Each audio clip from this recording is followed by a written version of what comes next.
So I think, Yes. for me, for the longest time, I've hated the concept of playstyles because that means I would limit myself to like a certain playstyle and like a Mm-hmm. certain the game, and I wouldn't be growing as much.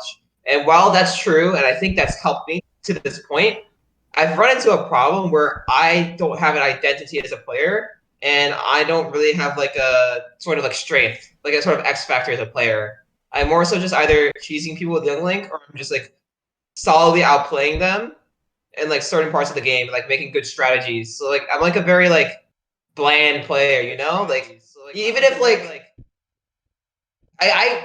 when I play the game, if someone is watching my gameplay, they can probably tell my strengths. But like as me playing emotionally, like I don't perceive myself as having any specific strength. So I thought that maybe if I were to make like want a strength, like build a strength for myself, I would have more of an identity as a player, and I would have more like confidence in that. Yeah, that makes sense. Um, if you want my take on it, I think I think some of these concepts are just meant to be like they're meant to be like frameworks of how you understand things.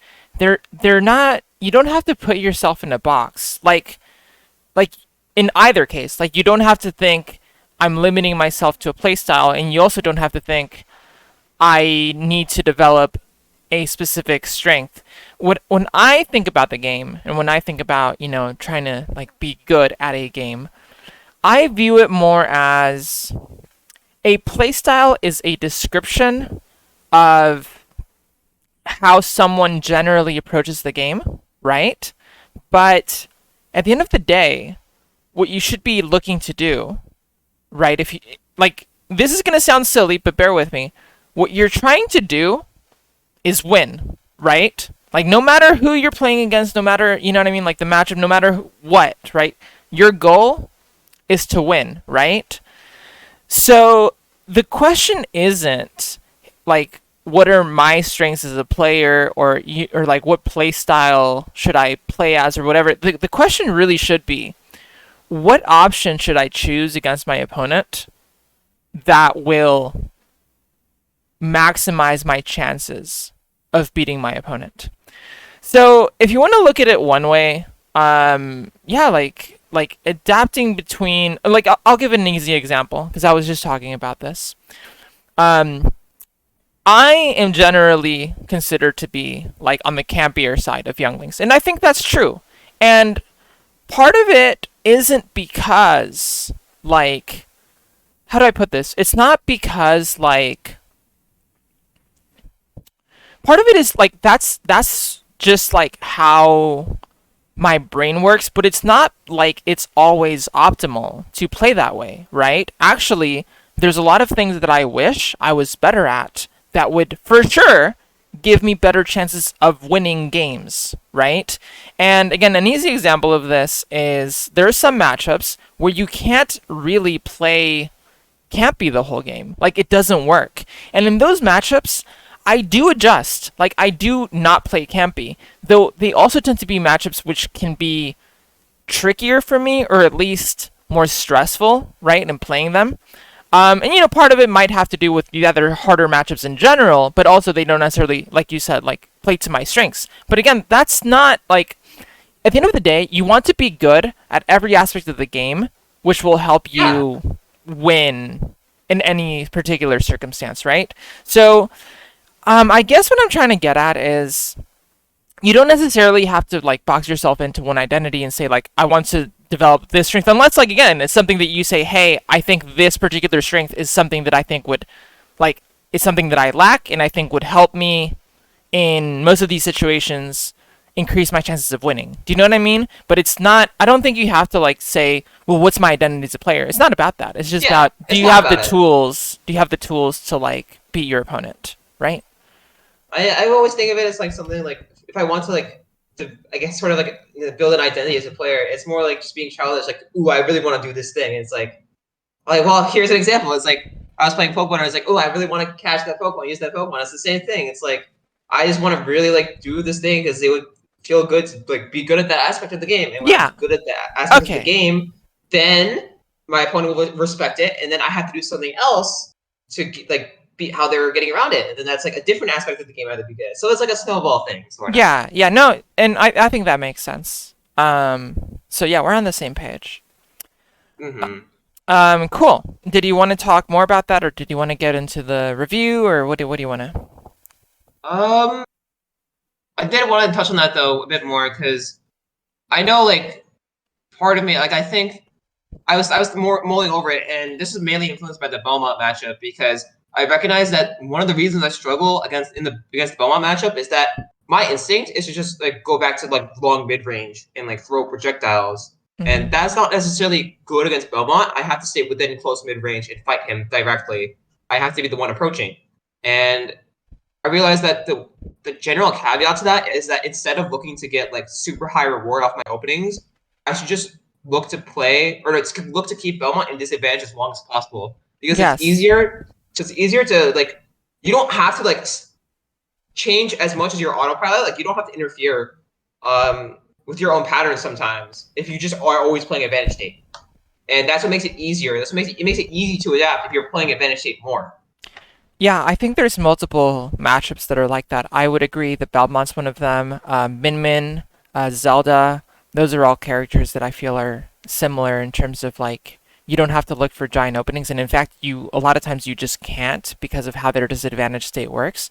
But as long as you just sort of keep them in disadvantage and keep playing safe to keep them juggled, then that tends to work out better than looking for big openings. The other That's true. thing, the other thing with Belmonts, and again like Min Min and Zelda, is those matchups again. Like we can actually lose the camping game. So really, it's not a question of like don't use projectiles at all, but It's it's a not, yeah. question of using projectiles to find specific openings, to find specific ways of approaching, so that then you can play the like close range game. Because the issue Mhm. tends to be like if we just run it at our opponents that have like these again like Min Min Belmonts, right? Like they have these bigger hitboxes that can just outrage us if we just run straight at them. Like we're not fast enough. We're not like a Fox. We're not like a Mithra that can just like zone break them if we just run straight at them. So I think in a lot of those matchups they can be tricky to learn because it's like our projectiles are not a win condition in themselves, but they sort of help to set up our win condition, which is the approach. Yeah. Yeah.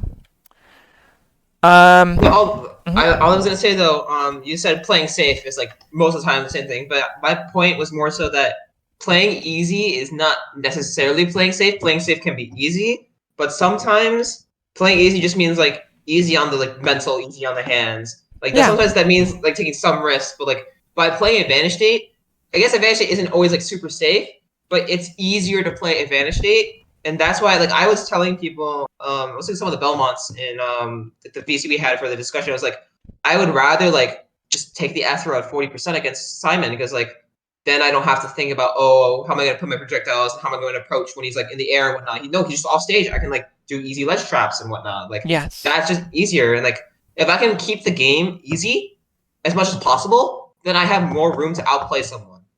Yeah, for sure. I agree. I But think I that's guess I guess I'm leaning mhm. to more. I guess I'm technically leaning to right now for more of a simple player. But like that's the strength I want to develop. I want to make the game easy for me to play because that means I can level the playing field with these like super good players. Because I can, if I make the game easy, then it's easier for me to bring out my strengths as a player. Yeah, I think that's a good way of looking at it. That makes me feel better knowing that like I have an idea of how I want to approach. Because like right now, it's like if I try to do the same things I used to do, there's no like big picture with them. It's just kind of like I'm a machine sort of thing. Mm. So it feels Sorry, very what do lifeless when I you play. mean by that? Because like I'm just like looking to outplay my opponent, but it's like I don't have any sort of like how what's the word? I don't have any sort of like naiveness in the direction I want to take my gameplay. There's no like human ingenuity. It's just I do this thing to improve this, to do that because it's the best option for me, not necessarily the thing I want to do.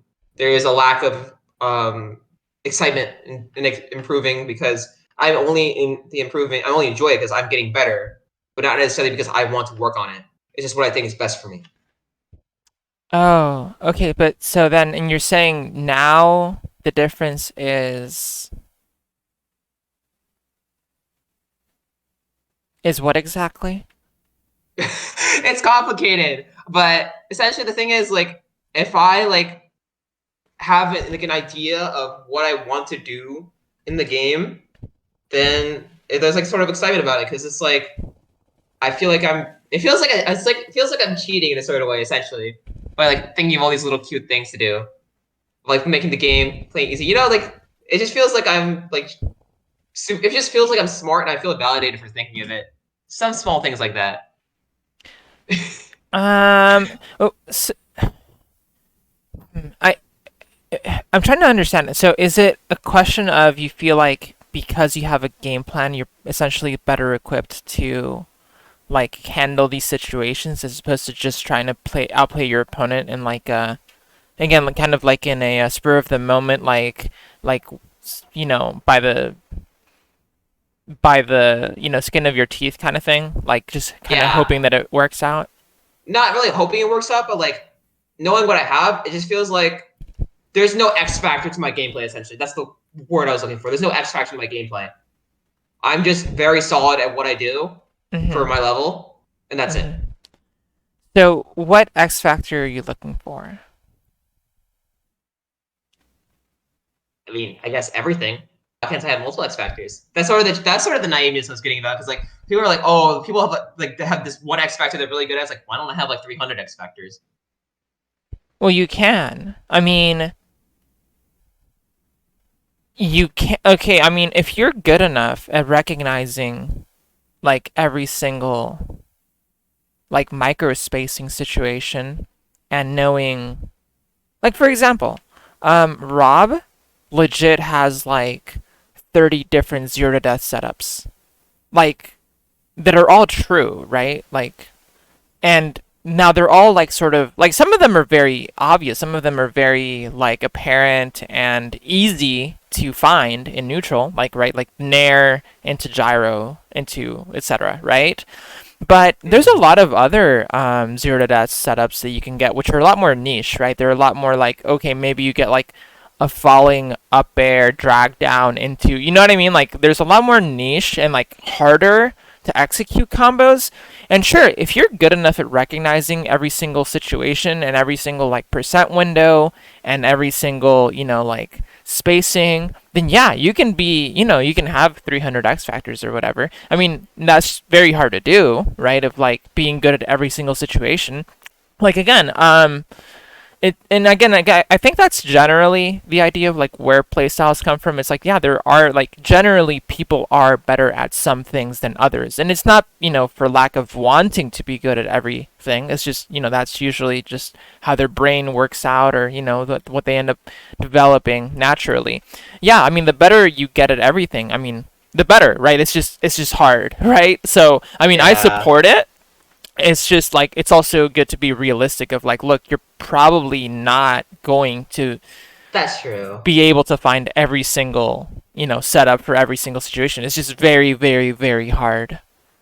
Yeah, I'm sort of. I used to be more the like advantage combo person, but now I'm more like I just want to optimize neutral as much as I can and disadvantage. Like those are the two areas I always put most of my time into. And like whatever you teach me today that has like um that's like a new direction to my gameplay, and like that's something I'll be excited about because it's like really good advice, and by implementing it, then I'll be a better player, and like I can do Yeah, all the cool things I want to.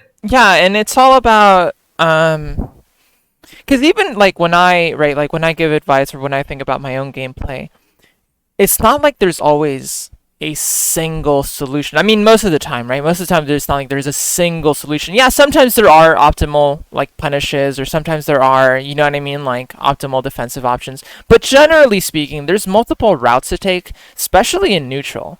Especially at an unreactable range where like you don't really know what your opponent's gonna do and they don't know what you're gonna do, and so you have to guess and you have to sort of figure out what a good risk reward is on your guess, right? And also based on what they've been doing, right? Conditioning. like pattern recognition kind of stuff. So at that point, it's yeah, it's really interesting because it's not like there's a single correct answer. It's more of like a how do you want to evaluate what like which like better or worse sort of options you can take. Like better or worse, quote unquote. You know what I mean? It's all sort of based on what your opponent does. So it's interesting. Cool. Should we get started with the video? Yeah, Okay. that's a fun little topic. But I learned. No, yeah. Again, I think you're thinking about it the right way. It's just, yeah, there's just a lot. The game's complex. Yeah, it is a complex game. Okay, so let's see. Captain Falcon. I'll start with.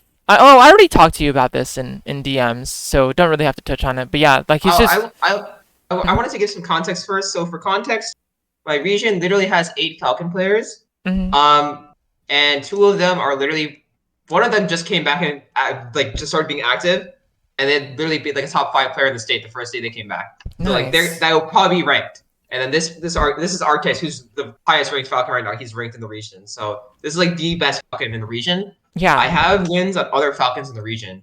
So like this is I am 2-0 on him on 2-1 on him online, but right now I'm 0-2 offline against him. Okay, yeah.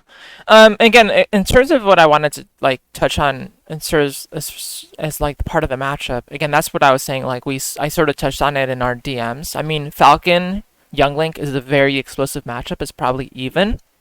Um, Yeah, that's what I but it's think. just like you can't.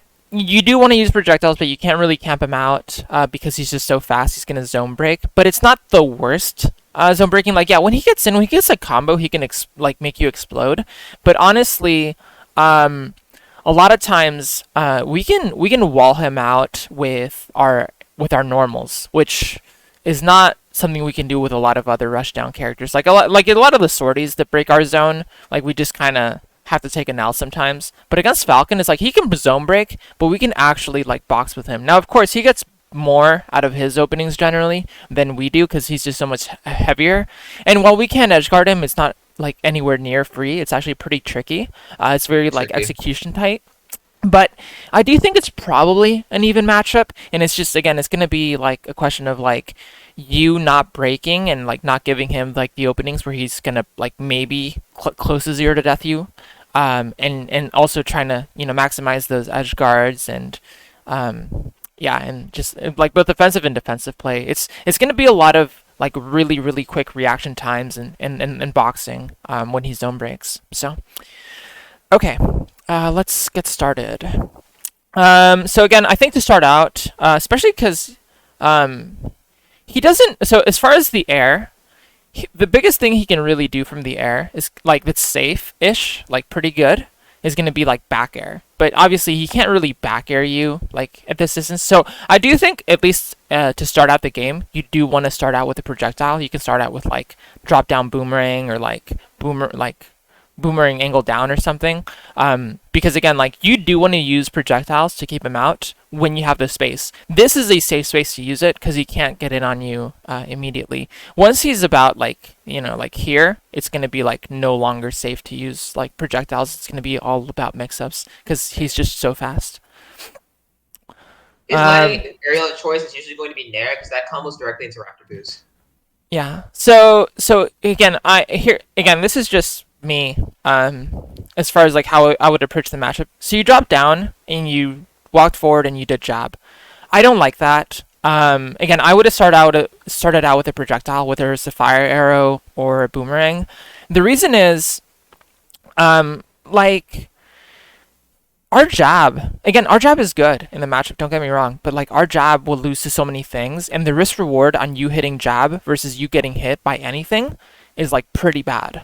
So you drop down and like like our jab, like I guess would beat him like just running straight at us, but I'm pretty sure like it loses to like Raptor Boost, for example. Like this is Take actually a look. like it also loses to Falcon Kick. It also loses to him short hopping over us and like down airing us. I loses to a lot of things. So I don't like starting out with jab when you have space. You really do need to use projectiles if you have enough room. Okay. Um, So there, see, that's again. I don't think you're gonna get punished. I think he's gonna overshoot. But yeah, this again, when he's about um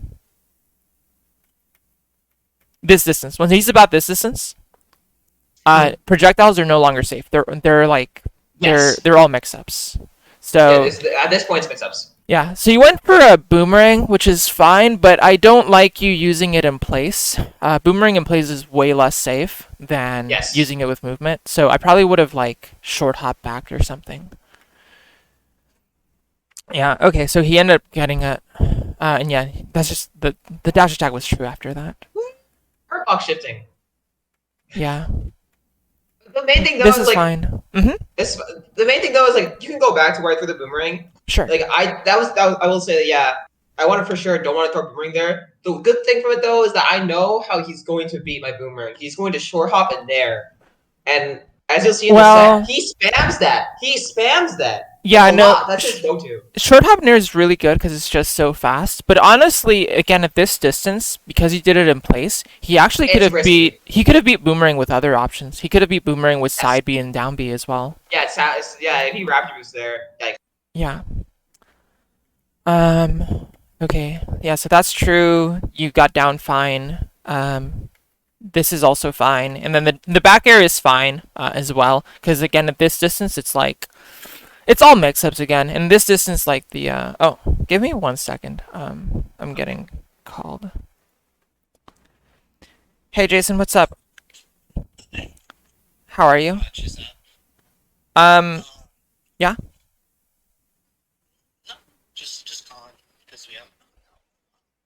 Can you, if you want to hang out or something, can you message on Discord? I'm in the middle of a coaching session at the moment.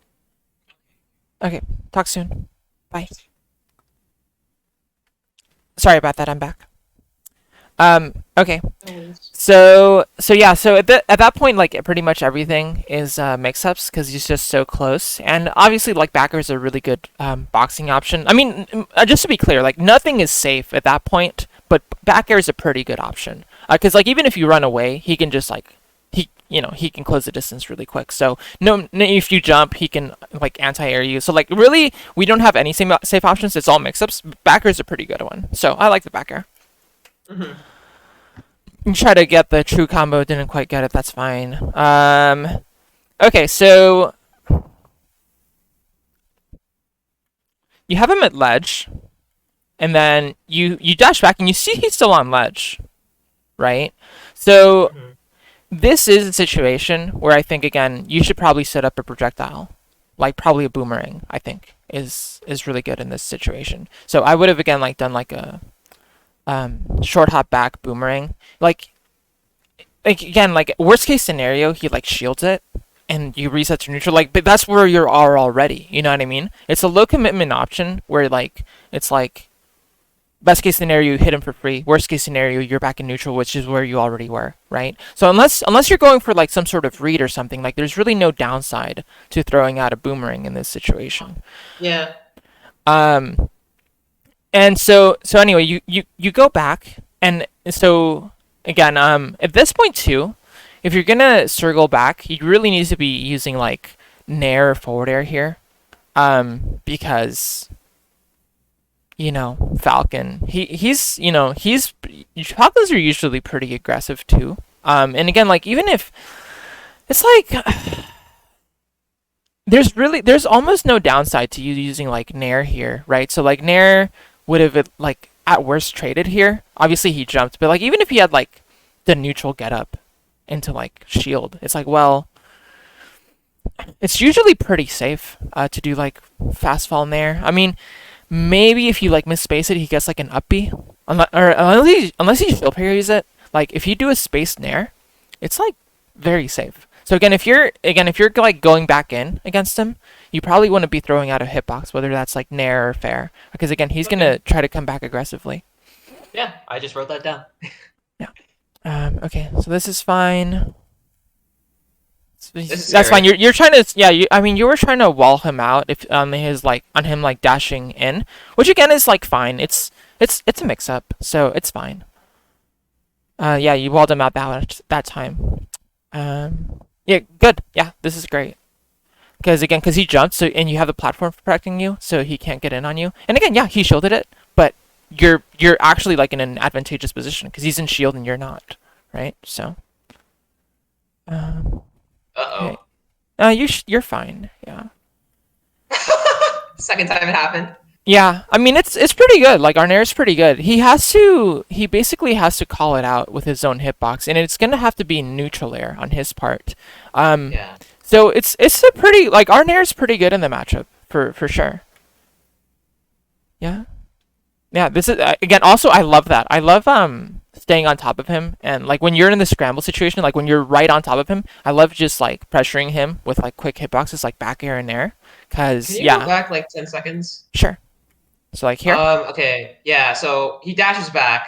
Mhm. Right, so continue. All Yeah, right, I keep think this going. is fine. Yeah. Okay. Keep Um. going. Okay. All right, right here. Right. So he dashed back, right? At that point, this is a situation where I think I want to keep pressing close quarters combat because he retreated and I moved forward. Like at this point, I should be thinking I should go forward and keep pressuring him. And that's what I did.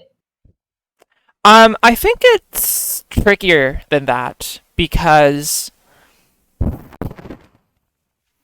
the way I think about the game, it's all about angles, right? So here's the thing. So you hit him, right? And he like you're talking about right now, right? Like you're saying you should No, go not right forward. now. A Oh, bit later, when he full hopped wait. onto the platform, I had a good angle. Wait. So at which point are you saying you feel like you should go forward? Um, I was matching her to intercept. I know that much. I was Okay. trying to wall it. At this point, I was just trying to wall it. I hit this, right? Okay. And then I keep going. He jumps. At this point, I was like, I should stay. I should keep focusing on attacking. He's above me on the. I can hit an aerial. Oh, This is sure. where this is where I think like I should. I don't really like press close quarters combat too much, but it's like if my opponent retreats after I hit them, then I think I should close combat. That's like a general rule, but I think it makes sense to me. But okay. So again, I think in this situation your option made sense and it was fine. But what I want to clarify is I don't think that is a rule that is I don't like it as a like or general rule to follow. The reason I don't like it is because it doesn't take into account angles. Um, Hmm. because just because someone is in quote unquote disadvantage, like in you see, here's the problem really. I think people misunderstand what disadvantage is sometimes. Um, Disadvantage should really be a disadvantageous position. Being hit, like being in hit stun or being above someone, is not inherently disadvantage, right? Retreating is not inherently disadvantage. So my point is, Oh. like, I'll give you a very easy example because I actually just did this in my last coaching session. When you hit Steve, and let me find an angle for this. Here, here, Steve. here. Let's say that you are right here, okay, like where Yeah. you are, and let's say Steve is right here, but he's here. He's here because you hit him, okay, but he's here, okay, and you're here. Again, a lot of people would say, "Oh, well, that's disadvantage for Steve, right? Like you hit them, they're in the air, right? They're above you, and they're in hit stun. That's disadvantageous." Well, no, actually, that position is not inherently disadvantageous for Steve.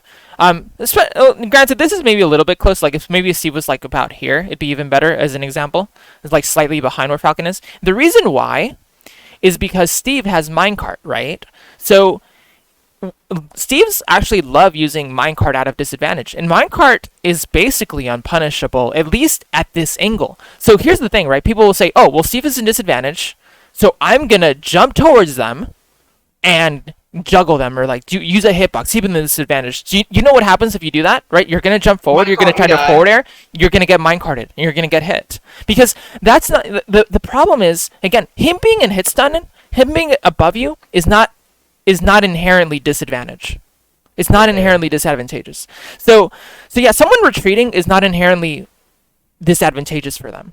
So you have to think about the angles. You have to think about what option do you have in that specific situation, in that specific angle, in that moment, that will or will not beat your opponent's options, right?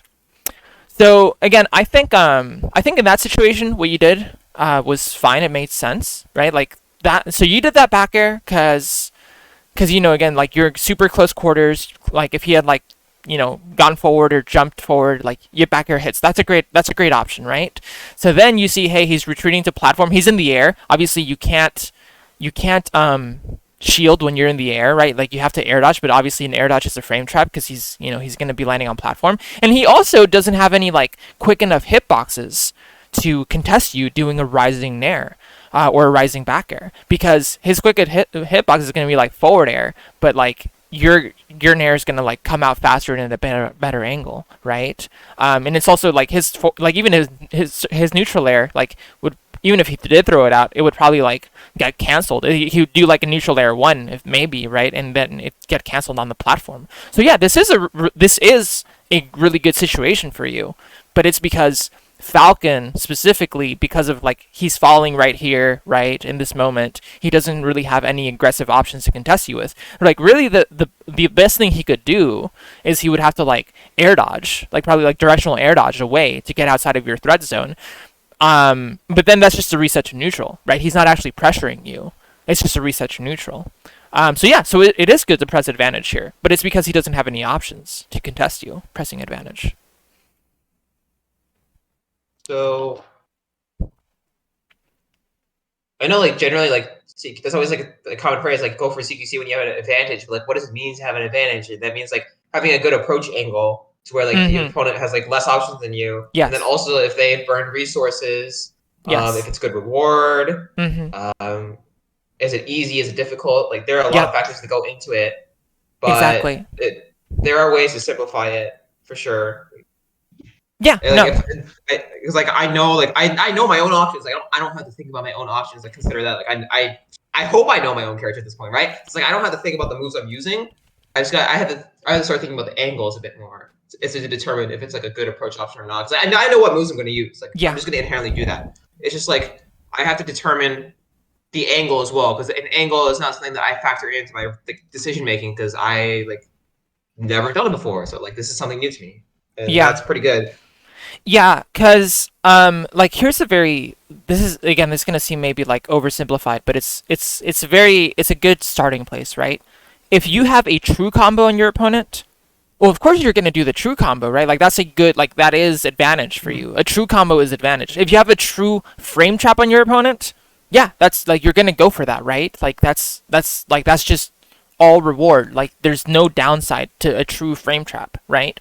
Now, when you don't have true frame traps, when you don't have true combos, that's when it starts to be more like, okay, let's evaluate how many options my opponent has. Let's evaluate like out of all those options, like is there any like how easy is it for them to hit me versus how easy is it for me to hit them, right? Like for example, if their only option is like frame 20 and your option is frame 4, and it's like, you know what I mean, like maybe if like both of y'all do very specific drift, you know what I mean, like maybe that'll hit, but actually if you don't do a specific drift, then you know it won't hit, but yours will, you know what I mean, like you have to take all of that into account.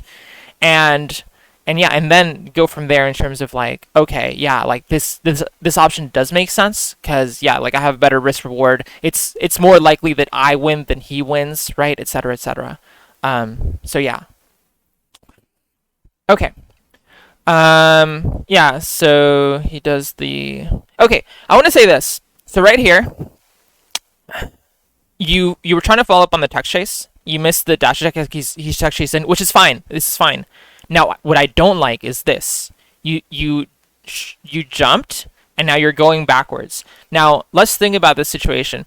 There's two things I want to say about this. One is, as soon as you see him like check roll and like you missed your follow up, you need to essentially evaluate two different things.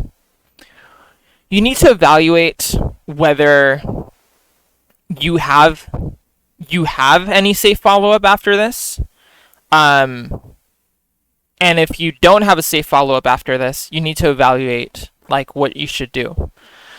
The issue is you dash attacked, he tech rolled in, you're not close enough to actually follow up on his tech roll. Like, so you can't actually follow this up, right? It's not, at least not safely. Okay, so Yeah. so you're like, okay, well, if I don't have a safe follow up, then what do I want to do? Because you should, this is essentially, you should consider this neutral again, right? Because if you weren't able to follow up, like, this is neutral again. Um, so the issue is you're jumping backwards, and really the only option that this gives you that's like directly threatening him is going to be like back air. Problem is, our back air is good when you're right next to your opponent, and is very kind of sus, kind of bad when you're not right next to your opponent. Yeah. Because it doesn't have range, it gets beaten out by a ton of hitboxes. So really, what you're doing here, right, is you did this jump, you're gonna start falling backwards. You're putting yourself in a bad position because again, like if he just contests your back air, he's gonna win. So okay, so then maybe you're not gonna back air, right? Then what are you gonna do? I mean, you're in the air, right? So this is not a good position. So maybe you're gonna have to double jump, which again is also not a good advantageous position for you. It's okay, but it's not good, right? Especially because you're gonna have to like double jump, and like you're back facing him. Like there's like multiple reasons this is kind of like a bad position. So, and again, I'm not saying you can't get out of it. I'm not saying you're gonna get punished, but I'm just saying like you're not really putting yourself in a good position. So instead of doing this like backwards jump, you should really, again, I would have taken the time, like I would have taken advantage of like the fact that I'm like, okay, he tech rolled away, I can't follow up on this in a true manner, I'm not close enough to like really pressure him close quarters, I'm gonna set up a projectile. Because again, that is like setting up your game plan without any risk to yourself. See, yeah. So you had to. So he ran away. So he didn't chase you. But if he had, think about it, right? If he had, you did the B reverse arrow, which is again like it's fine. But I mean, he can go under that, right? Again, or let's say you don't B reverse because he's he's getting closer to you. I mean, you're here, back turned. He's here, right? Like, do you see like he had an opportunity? He didn't go for it. But he can go for it next time. He can go for it, yeah. He could have gone for it, is the point, right? Just because you don't get punished for something doesn't mean it was a good. It was a good option. They won't punish you. Yeah, it doesn't mean it was a good option. It doesn't mean you can't get punished for it later. And when you're in the next time, when you're in that situation next time, usually what happens for me is I get like a little stutter in my like a little spark in my arm. It's like, wait, I've been here before in this situation, and this happens. So like the mix up is like they might approach here. I have to be wary of that. Mm-hmm. It's something I feel. I don't even feel it in my brain. I feel it in my arms. It's the weirdest thing. Anyway, continue. Okay. Yeah. So anyway, because he ran away, the B reverse arrow was good. Again, you don't have any true follow up to this. So like the arrow, I think the arrow was good. It hit, right? But again, you're very, very, very far away. Now I kind of see you dash in, but you don't have any true follow-ups. And again, I think generally speaking, when you have the space, you want to be setting up boomerang or another arrow or a bomb, right? Because again, those are always good options when you can use them for free. Those are always good options when you can use them for free. So again, it's like you hit him, but you don't have any follow-up. So again, I would have taken that like advantage of this time to set up a boomerang or another arrow, because he can't, like, you're pressuring him and he can't pressure you back. Mm-hmm. And see, so now he landed, and now you're in like, okay, well now it's not safe. Like it's a mix up now to use the projectile as opposed to like before it was free. Okay. Okay, good spacing on that jump back boomerang. Yeah, good follow up. I'm pretty sure that's true. Yep, it's true. Whoa, turnaround magic. Ooh. No, I hate when that happens. Yeah, okay, so I mean it was a miss. You mistimed it, but the read was there, so it's whatever. Okay, but now instead at this point I should just forget that and think about disadvantage right now. I'm being confident Falcon. I had to avoid the knee. I will say though, more optimal than going for grab there if you were reading the up roll in was up B. Yeah, but that's committal, right? It's like if I missed the up tilt, it's like, well, grab is committal too. What do you mean? Well, yes, but like at least up tilt gives them less time to react and like plan a punish. If yeah, I up B, I okay. miss. Here's my point, right? So I thought, okay, like let's look at it again real quick. He rolled in. He rolled past me. I Yeah. could have up tilted. No, right, but look at this. Look at this. You're reading you're reading or reacting to, I don't know which. You're reading or reacting to the roll in, right? Yeah. Grab is a true punish on the roll in, but up B is also a true punish on roll in. Like, Yeah. so because so they're both true punishes as long as you time it. They're both true punishes, and actually, in a way, up B is easier execution wise than grab Probably more because options. um when again if he okay, when someone's rolling, they have frames before they're actionable where they're vulnerable, right? Right. So up B is a true punish. Like he like it hits him, and you basically don't even have to time your up B precisely because it's a multi hit, right? So it's gonna be hitting every 3 frames, and it's gonna catch like one of his what's it called, one of his vulnerable frames on the roll. So it's actually very, very like no execution needed. It's like very easy execution, and it's a bigger punish than grab, right? It's also a bigger punish than up tilt. Like they're all free. Like up tilt, like grab, up B, they're all free. But actually, up B is the easiest, and it also is the biggest punish. So there's really no Okay. reason not to go for up B. Well, I mean, like in the scenario that I was just thinking, like in the scenario that I whiff up tilt, in the scenario that I whiff up B, I give my opponent less time to like take a breather. If I like miss up Oh, B, that's like a whole 3 seconds. well, again, I And my mean, if opponent gets if you're missing up, but again, like my point is, if you're catching a roll in, it's literally impossible to miss an up B. Like it's gonna hit. So that's my point. Now, unless you're saying this was a read, like you were like hoping that they did this, but you weren't sure. Like if you're saying you weren't reacting, then yeah, I get it. Because like if you're just guessing, then sure, up tilt's guessing at this fine. point. Yeah, if you're guessing, then I agree. But if you're reacting, then up B's better. Either up B or down tilt, because down tilt arguably might get you a bigger punish than up B. And it's also safer. I guess if you whiff. Okay. So yeah, but because you're just looking for damage at this point. I mean, you're not gonna kill him. You're not gonna edge guard him middle of the stage, right? You're just looking for damage. So what's gonna rack up the most damage? It's gonna be either down tilt or up B. Mm-hmm. That's true. Good shield. I think the jump is fine. I mean, it's just a bad situation to be in, but the jump is fine. So now you have decisions to make right here. You can either go for like fast fall nair, you can go for like an air dodge, you can try to bait him into committing, and then do like directional air dodge or like jump back, or like you have a lot of options here. It's not an advantageous position for you, but it's also not the end of the world. You still have a lot of resources. You can also go for like down air. There's a lot of things you can do. So let's see how you approach it. Okay, I mean, I think that's just unreactable, so I don't even blame you. Like, you know what I mean? You're just at an unreactable range. You got hit. It's whatever. Because again, you're in a disadvantageous position, so it's whatever. That's true. That's true. Okay, you're gonna go back to ledge. Cool. That's 100% fine. Yeah, you can also his down air is laggy enough that you can up B it out of shield. Uppy, yeah, I know. Yeah. Uppy, did you say? Uh oh. Yeah, same thing. Short hop, and I just backed off. I really, the thing is, I don't like re-engaging because, like, look, I can hit that right, but then I immediately buffer arrow, so I'm putting myself in a position where I can just get stomped, and look what happened.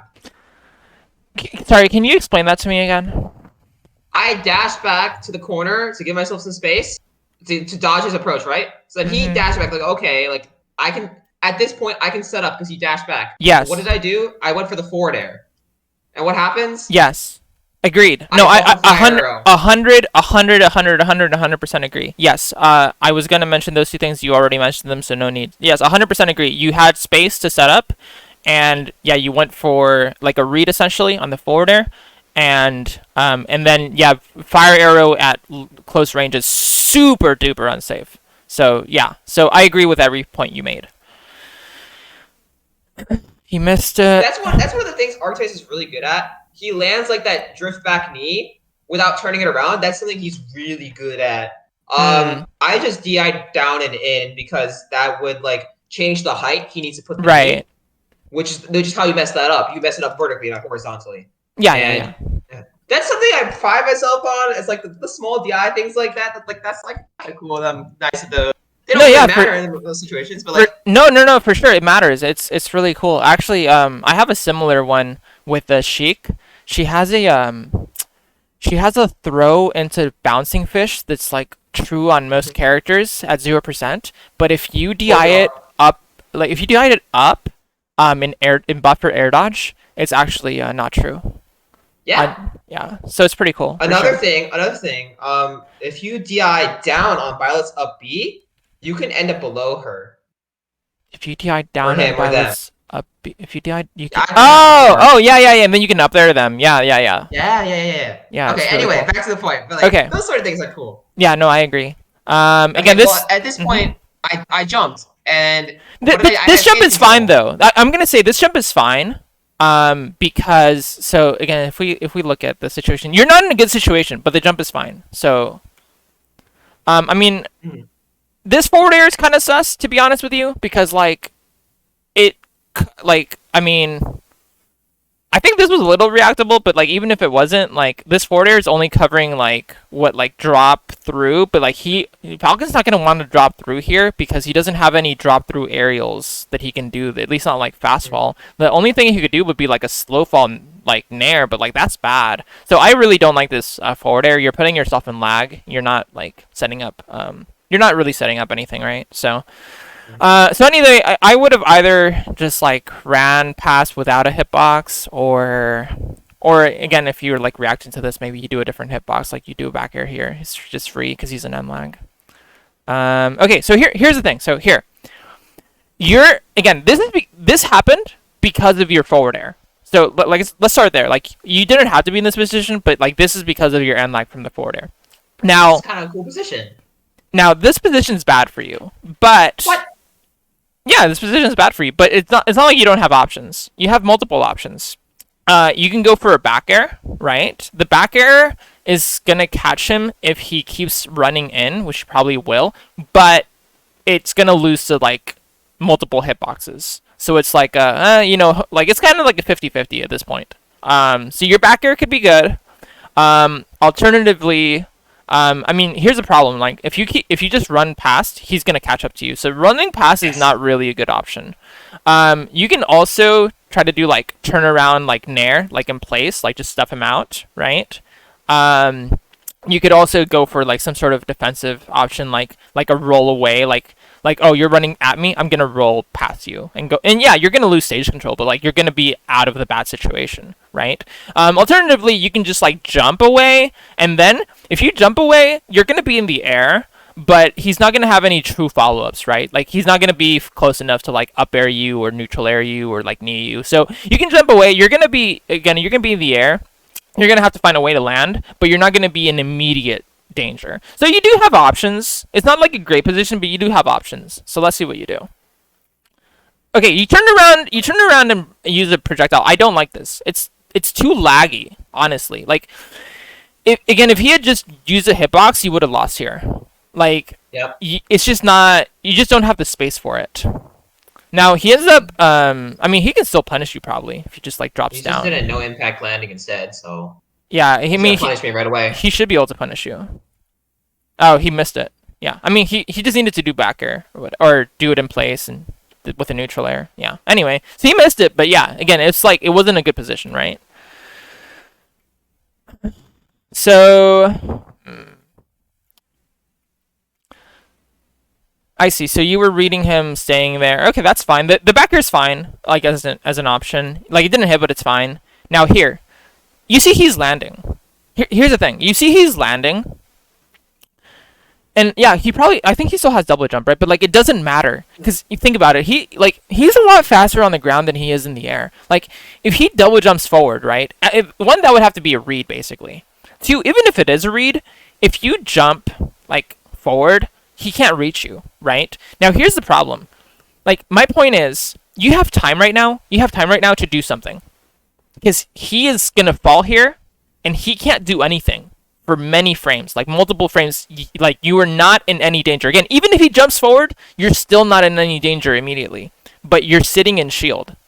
Again, I don't know if it's just like you were scared, or like whatever, but Point being, It's a this habit. is a bad option. This is a really bad It is option in this bad. It is situation bad. because you're losing frames, right? You're losing the ability to do things when he has nothing he can pressure you with. So yeah, you're just a sitting duck. See, like now he landed. Now it's gonna be more of a risk for you. Now, by the way, even still, you can still like jump away even now because you see him jumping. Again, he does not have nearly as much speed in the air as on the ground. Like he didn't do a dash, so he doesn't have any like momentum. Like this is just going to be his regular air drift acceleration, which is not very fast. So again, you still have time even now to like jump away, and then you can do like a reverse boomerang or something. Like you have time, but again, you're kind of see now you jump in place. Now jumping in place is different than jumping away because yeah, Yeah. jumping in place you are going to be close enough to be in his threat range, and again, you don't have any good hitbox to threaten him with, right? It's going to be back air. Back air's going to lose to neutral air. Back air's going to lose to forward air, right? So it's about recognizing the angles. It's about recognizing the timings, right? He didn't have an angle or timing. You had time to do stuff, but you kind of sat there and then you gave him one, right? That's fine. I mean, it's again, it's because you were in disadvantage. You were trying to land and then got red. As you jumped out of the back air, that's fine. Yeah, got the high nair. Yeah, this is a true follow up. That's good. Okay, so again, by the way, here, Uh, yeah, that's kind of sus, right? So this is sus. So here's the thing. So he's really high up. He's really high up. And he has like Falcon has like decent air drift. I mean, he has better air drift than we do, right? And he's not right above you. So here's the thing. He's also not a kill percent. Especially like even like a frame one up air. Even if it wasn't staled, still wouldn't kill him unless you're like really high up. So like he's not a kill percent. So you like there's no reason for you to even go for like a read, right? Um, and again, he's super high up, which means getting a read is going to be really, really hard. Like, there's like very low chances that you actually hit this read. So, keeping that in mind, again, what you should probably be thinking is you should be thinking setup. You should be thinking boomerang and bomb. Because if you but use stage Mhm. control though. boomerang is stage control. Not when I'm in the corner and he's gonna land and then just run at me. No, because Boomerang cuts off options for him landing. Boomerang makes it so that he's probably going to have to air dodge or pick a different angle. You're cutting off his options. You're forcing him to do something different. So like let's think about this. So yeah, Wait, stop. Does that mean he would be in disadvantage if I threw a boomerang? he he's in disadvantage right now, but he's This doesn't feel like disadvantage though by angles, because like I can't hit him. He has time to decide and plan. Like when he gets closer to the ground, yes, that's disadvantage. Right now, this feels more like correct. neutral. No, yes and no. Yes and no. Like this is a slight disadvantage. It's not like bad disadvantage, but it's a slight disadvantage. Why? Because while you're correct that you can't immediately pressure him, you still have better angles than he does. Maybe not immediately, but he has to land, right? Like again, so think about his options versus your options. This is the neutral. This is the neutral because neutral is kind of like where both of you have options to pressure each other, right? He doesn't have any options to pressure you right now. Like if he's gonna land, what's he gonna land with? What, down air? Super unsafe. Actually, like your up air just beats it, right? Why would he land on you with a down air? He's not gonna do that. What's he gonna land with? Back air? Well, yeah, I guess if he like if you run into it basically. But like unless you run into it, he can't hit a back air on you, right? He can't hit you with anything. He's exerting zero pressure. He's trying to get back on stage onto the ground so that then he has options. At this angle, he doesn't have any good options against you.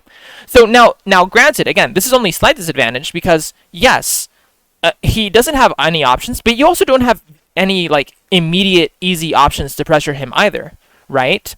But that's what I'm getting at. So here's the thing. He has to decide how he's going to land from here. He's still pretty high up. Now, again, I just want to like picture, like I want us to picture these different scenarios that are gonna, that you know, that can happen. So if you right here, as soon as your up air end lag finishes, if you throw a boomerang, an up angle boomerang right here, it's gonna cover all the way to about here. Okay. Now, he has to decide. His air drift is okay, but it's also not the biggest air drift in the world, right? It's pretty decent, like at least like air acceleration. It's not the like top, right? So he has to decide. Okay, am I gonna land straight down? Am I gonna land to the right? Am I gonna land to the left? Right? Okay, so let's think about this. If you throw the boomerang and he decides to land to the left, guess what? You're right there, baby. You're right there. He's gonna be here. Now he's in like disadvantage. You can pressure him with an up air. What's he gonna do? He has nothing. He literally has nothing. He's gonna have to like fast fall, like neutral air dodge, but that's literally a frame trap if you use your up air correctly. That's disadvantage. So okay, so maybe he doesn't land to the left, right? Okay, maybe he's gonna what? Land right here, like on the platform or below the platform. Up air. Yeah, up air, forward air. Like if you go like if so again, boomerang's out here, right? He's landing here. You forward air the platform from below, or up air the platform from below. What's he gonna do? He has nothing. Okay, so now let's say he's gonna land to the right. Well, look at this. Boomerang's right there. So either he's gonna have to air dodge past the boomerang, or he's gonna have to like go past it, right? But here's the thing: you're not gonna be in end lag the whole time. So if he's gonna try to go past it, boom, now you have another free follow-up opportunity. You're going to be running towards him. You're going to see, oh, he's going to keep going to the right. Like maybe he's going to go to like to the right platform. Short, full hop fire arrow to catch his landing. You keep him in disadvantage, right? Because again, he can't pressure you, but you can pressure him. And that covers basically every single option he has. Now, let's say you don't throw boomerang. Let's say you just run forward, right? Okay, now let's talk about like those situations. Now, sure, if he goes to the right, yeah, you can cover him. Granted, it's going to be harder to cover this area without a boomerang because you don't have platform to protect you, right? It's going to be harder. It's possible, but it's going to be harder because it's like there's a big area. It's not just like the ledge, right? It's not like it's a much bigger area than the left. Now, if he goes here, sure, again, you can cover it with like forward air, same thing. But now, if he goes to the left, yes, he's gonna be like in the corner, but also he's not gonna be in disadvantage anymore. He will have landed for free, and yeah, you'll have stage control, but he will have landed for free. He will no longer be in disadvantage. He will have gotten out of disadvantage for free. And again, it's also, again, even if he goes to the right, while you can cover it, the execution on covering it for you is going to be harder. Yes. Understood. Yeah, so now, so here's the thing, right? So again, so he landed right here, and he caught you doing a fire arrow with the hitbox, which again, if you had boomerang here, he couldn't have landed like that, right? Also, the fire arrow was just ill-advised. I'm not really sure why you went for the fire arrow. But let's analyze it a bit more closely. So,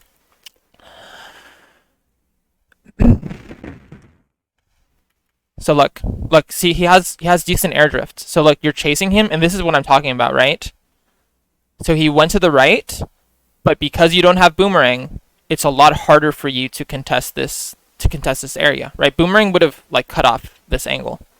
Now you could have kept dashing forward and up aired, but again, he still has plenty of mix-up opportunity. Again, it would have been fine, like it is technically disadvantaged, but he has a lot more mix-up opportunity, like even if you did the up air, right? Because he can slay directional air dodge to platform, and that's a mix-up, but it gets him out of disadvantage. Whereas like if he does that to the left, he doesn't have that, right? He can't air dodge like you can cover everything from the left a lot easier, like in the corner, than you can here, right? Because he doesn't have to air dodge to the platform. He can air dodge to the right, right? If he's over here, he has way more limited options. So anyway, that's sort of my point. You're trying to cut off options to keep him at disadvantage. Now, the other thing too is because of this angle he's facing you, I mean, you could do like a forward air, right? Or like, but again, like that is riskier because now you're risking like his neutral air, coming out and like hitting you. Because especially because like fastball timing is very hard to predict, right? Like his neutral air might hit you as you're trying to do a forward air. So again, it's harder. It's harder to cover this. Now you went for fire arrow, which I think was trying to cover essentially an empty land, right? An empty land right in front of you, but that's risky because you don't have the space basically. Um, so yeah, I mean that's basically all it is. If he was farther away than the fire arrow makes sense. It's kind of the scenario I was talking about over here. Like if he's trying to like land on platform, you know because he's trying to go past boomerang, then you do the fire arrow to cover his landing. But you just have to have a certain amount of space in order for that to be a safe option. Because otherwise like you're in range of his aerial.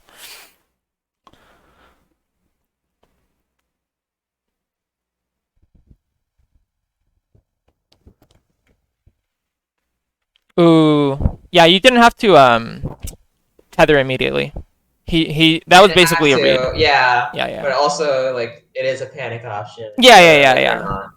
No, for sure, for sure. I just think if you had held it, he couldn't have.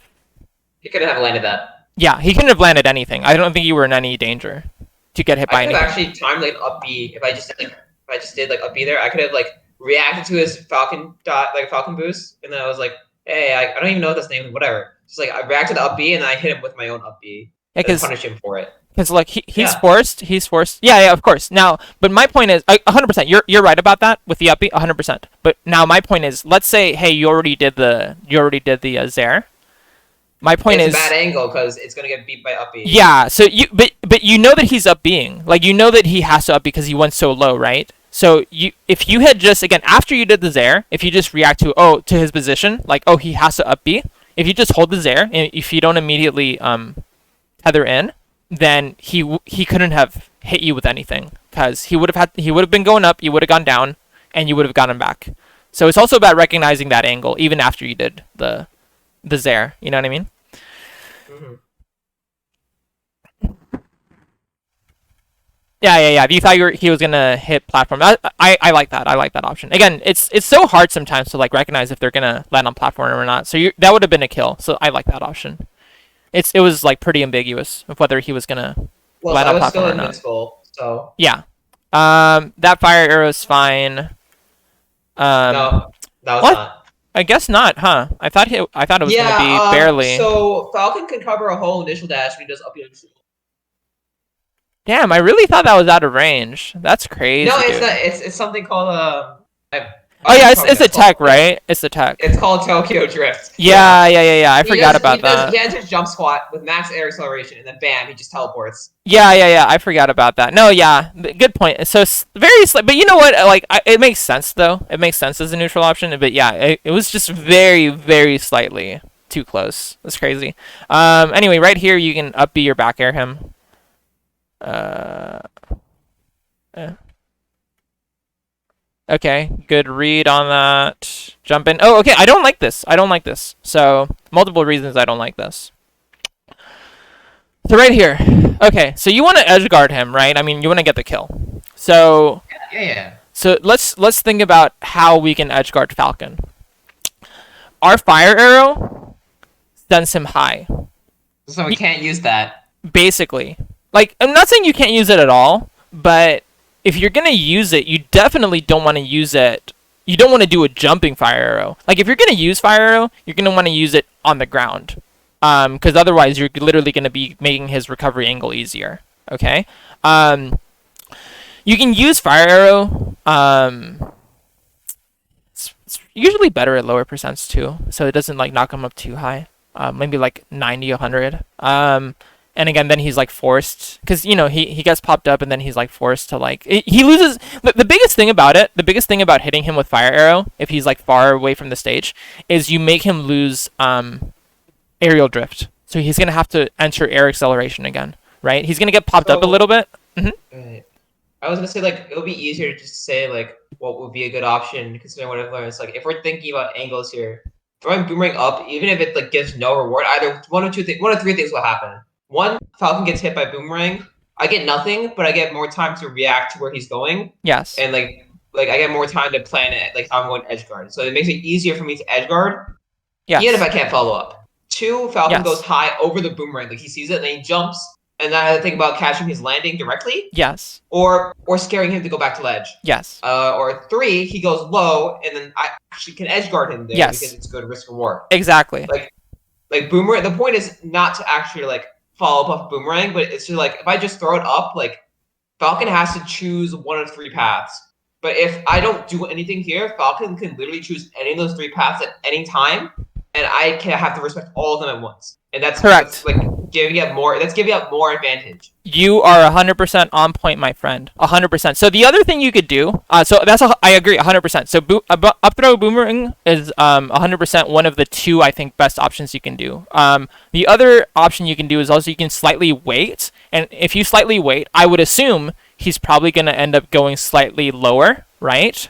And once he does that, then you can jump and throw boomerang down, because that's going to cover other options. Oh, so then if you throw a boomerang down, then either they have to go super low, they have to jump over it, Yes, or and they you can have cover to, those angles. Mm-hmm. yeah, or you can react and then get an edge guard if they get hit by it. Yes.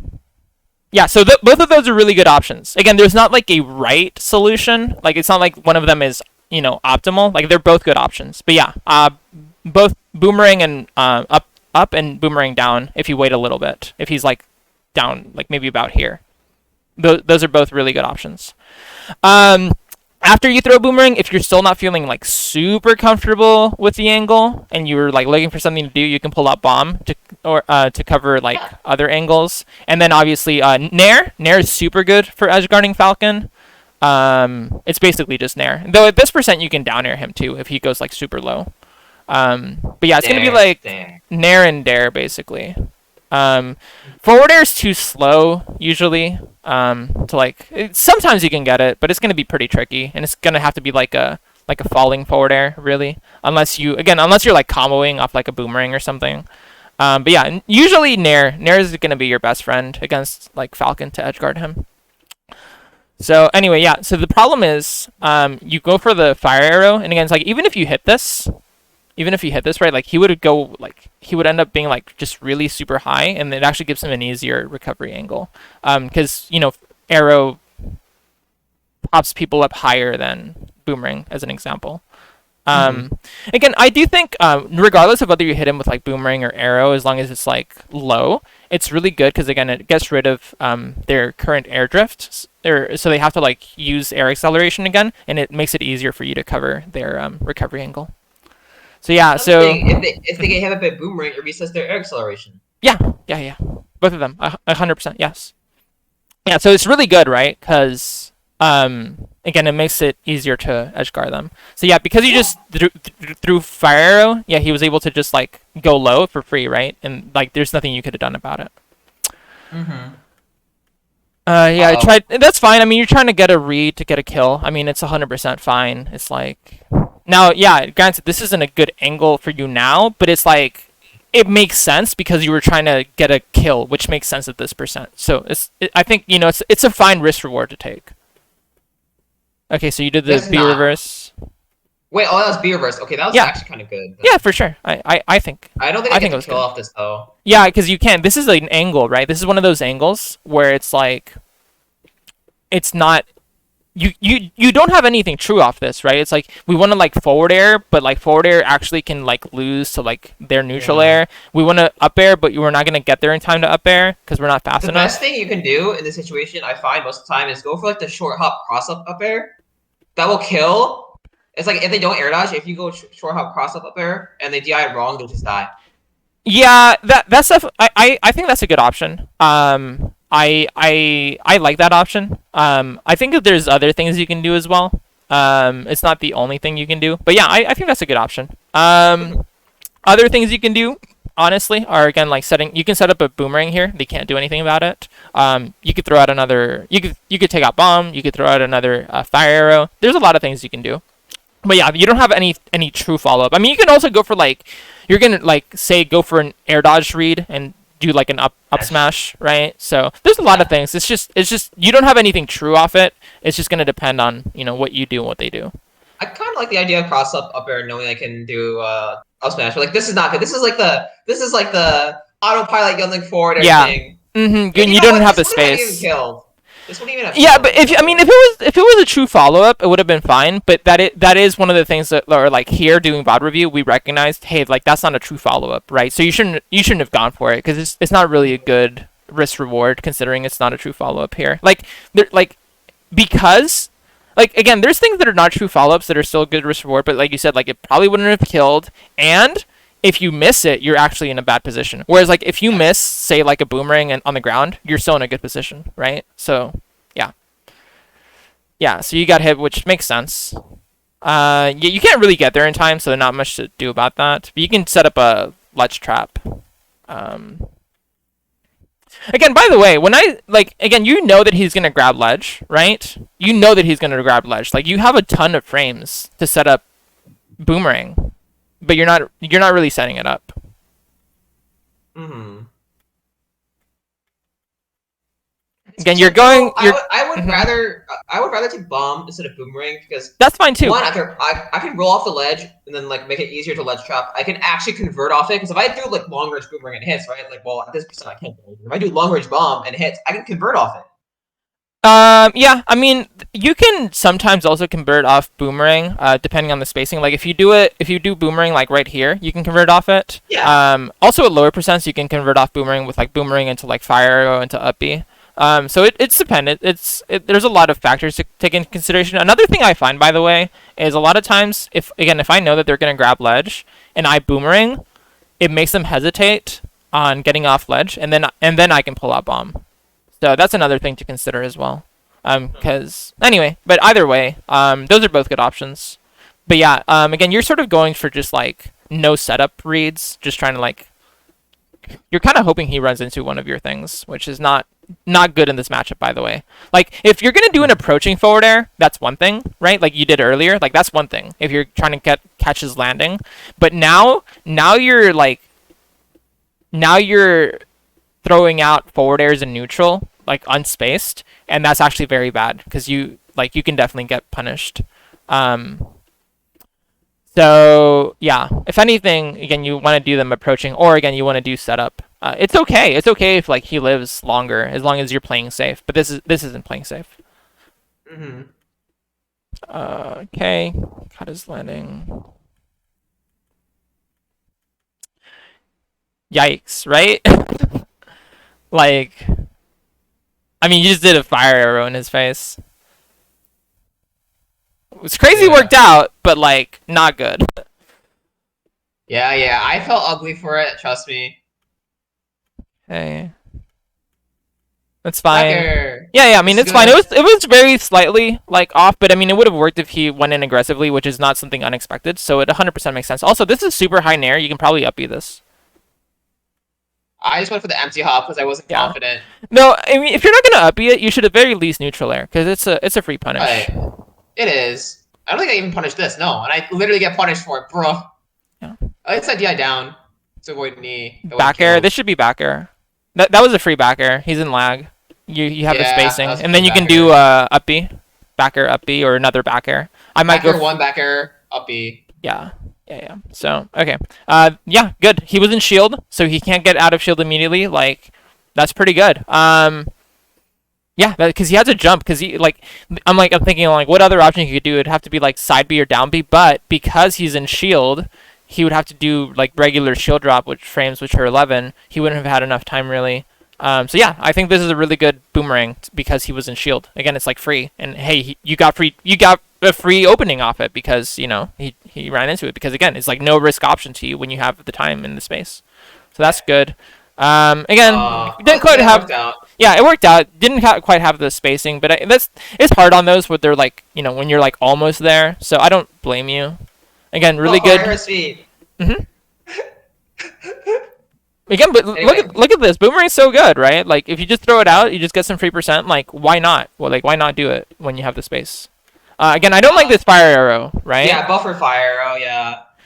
Because again, if he's above you, he has options. He can get in on you, right? Like you shouldn't expect that he's gonna drop down. Like that should not be an expectation. This is essentially a read. This is a read on him dropping down, but that's not a good read to go for because again, even if you hit it, you don't have a true follow up off it. Because it's like maybe you get a jump arrow, probably not. But like even if you do, you still don't get anything off the jump arrow because you're not gonna be able to dash. Like you're not gonna get anything off it. So it's a bad read to go for basically is what I'm saying. Like Yeah, again, you hit it right, but like nothing, right? Like it's just I kind of think like a bad boomerang at read. least. Yeah. Yeah. Now the boomerang's fine. He shielded it, but it's whatever. And you probably need to make space now. I mean, you jabbed, which again, it's like okay, but it's not really very good because again, it's like it's high risk reward. Like these things are kind of working out, but they're kind of high risk. Um, the reason I was saying you needed to make space is exactly because look at this, like returning boomerang puts you in a little bit of end lag. You're not quite on top of him, so like your moves get outspaced by his moves unless he literally runs into them, which is what he did, right? So Hmm. yeah, again, it worked out for you, but this isn't like a good option. Okay, so what are you gonna do here? So look, he can either double jump or he's gonna go to ledge, one or the other, right?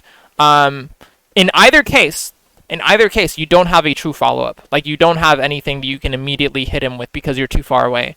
So So I go for setup, right? so probably set up. So either, I mean, but you can also go for like, you can either run slightly forward and wait, and that can cover like the jump, the immediate like jump, and then you can react. But you don't want to go in the whole way. Like you probably want to go to about here, if anything.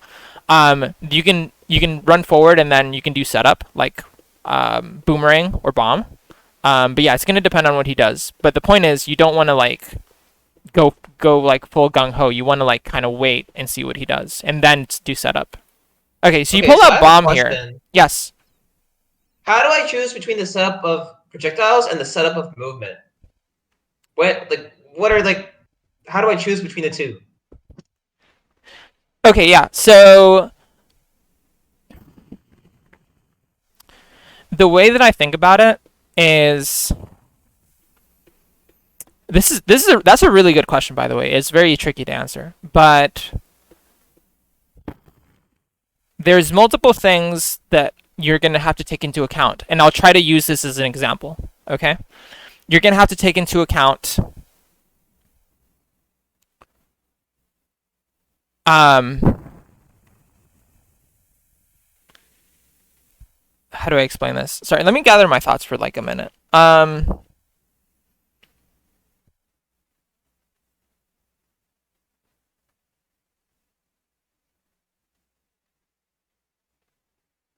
Okay.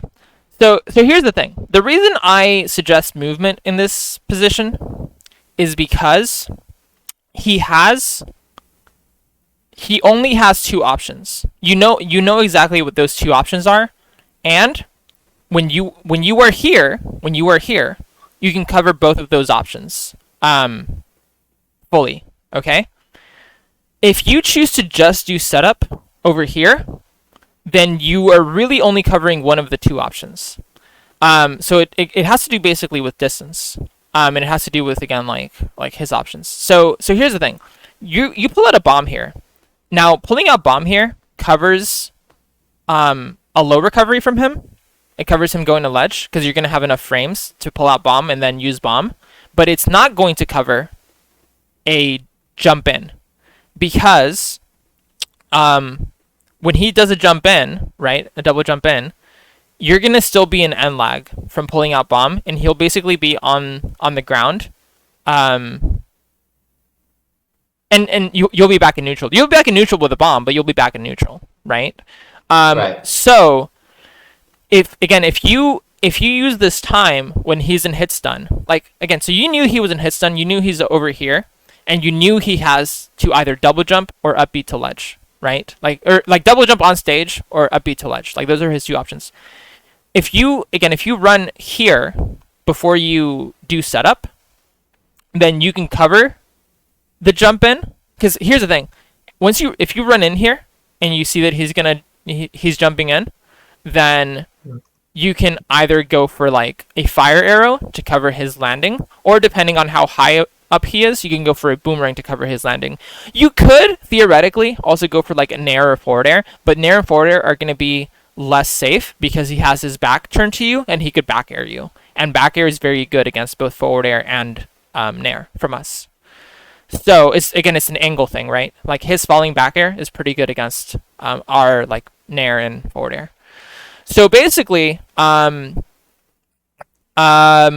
it's a question of knowing how you can pressure him, and he can't pressure you, and knowing what options you're limiting on his side versus not. So again, this is I think this is a fairly clear cut one because being here covers every option he has. Again, here's the thing: if he double jumps in, if with his air drift, if you're right here, he can't threaten you, right? He's not gonna be. Yeah, he still can't hit me. And he's gonna have to land, and he only has one place he can land, which is gonna be in the corner.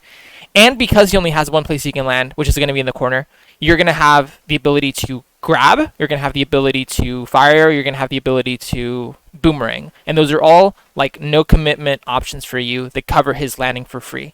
Does that make sense? Now, if we're talking about neutral, if we're talking about not when he's off stage, how do you decide between movement and between projectiles? That's a lot trickier. And the way I think about that is going to be based on a combination of, one, can you do something safely, period, right? Like, again, if I can use boomerang and bomb safely, period, I usually do a neutral. Because again, those are literally like zero risk, like high reward options for us, right? So one is going to be spacing question, like can you do it safely, right? Two is going to be, again, if you can't do it safely, then you're going to have to use movement, right? The second question is going to be angles. So sometimes you can do a boomerang safely, but you don't necessarily get anything good off the angle, right? And so that's going to be a question of like what your opponent's options are and like also what their habits are, right? Like how are you using boomerang? Are you using it like here are two very good uses of projectiles in general, not just boomerang, like all projectiles. Here's a very like two very good uses. One use is to stuff out approaches. Specifically, there's two types of approaches, right? You can anti-air with boomerang and bomb. You can also stuff out dash, like grounded dash approaches, right? Now, as far as those two options go, anti-airing is going to be a better, like if you can hit an opponent in the air, it's going to be usually better than hitting an opponent on the ground. Why? Because opponents in the air can't shield. Shield is the frame one option. The higher you go in terms of skill, the better people are at blocking shielding projectiles, like doing like dash, cancel, shield, stuff like that. That doesn't, by the way, again, just to be clear, that doesn't mean that using grounded projectiles is bad. It is good, but it also it has like different purposes almost. Because yeah, by the way, sometimes you're gonna catch opponents doing grounded approaches, especially with like fire arrow, because it's our fastest option, it's our most unreactable option. So you'll probably get some chip damage from that. But again, you're going to probably end up getting more chip damage from anti-airing your opponent. And so you're going to be wanting to look for what angles they're trying to get in on you on, right? So that's going to come down to down angle boomerang, so you bounce it off the stage. It's going to come down to up angle boomerang to catch us. There are certain jump timings and angles. So again, there's a question of, can I do it safely? But then there's also the question of, okay, if I use the boomerang right now in this position at this angle, is it going to cover the angle that I want it to cover? Does it actually have a good chance of hitting? And if it doesn't have a good chance of hitting, do I still want to do it maybe for like the benefit of return boomerang, which is always a good thing, right? So that's a big thing to think about in terms of projectiles in neutral versus like movement. The other thing I want to say is the other good use, especially of grounded projectiles, is conditioning people's shields. So if they keep having to, let's say they keep wanting to dash in shield, right? Because you're spamming them with like boomerang and fire arrow. Well, now you're conditioning them hey, I'm probably going to throw out another boomerang. Hey, I'm probably going to throw out another fire arrow. But then you know what you do? You don't do that. Instead, you do run up grab, right? You condition them into dash shielding, but then you actually hit them with the run up grab. And so you get an opening off that, right? So that's sort of how I think about when to use movement versus when to use projectiles. It's about, is it safe? Do I have a good angle on it? What is it covering? What is it conditioning? Does that help? Does that make sense? Yes, that's actually like insanely insightful because for the longest time, I think, like looking back with that information in advantage, I think I always put my advantage as bland because I would commit to an angle, not necessarily like movement or projectile, not necessarily because of like was correct in the situation, but just what I felt like would work, and that would make my advantage very. I know Floral, like one of my people at my university, he described it as I was either firing on all cylinders or completely out of it when it comes to advantage, and that's why. Yeah.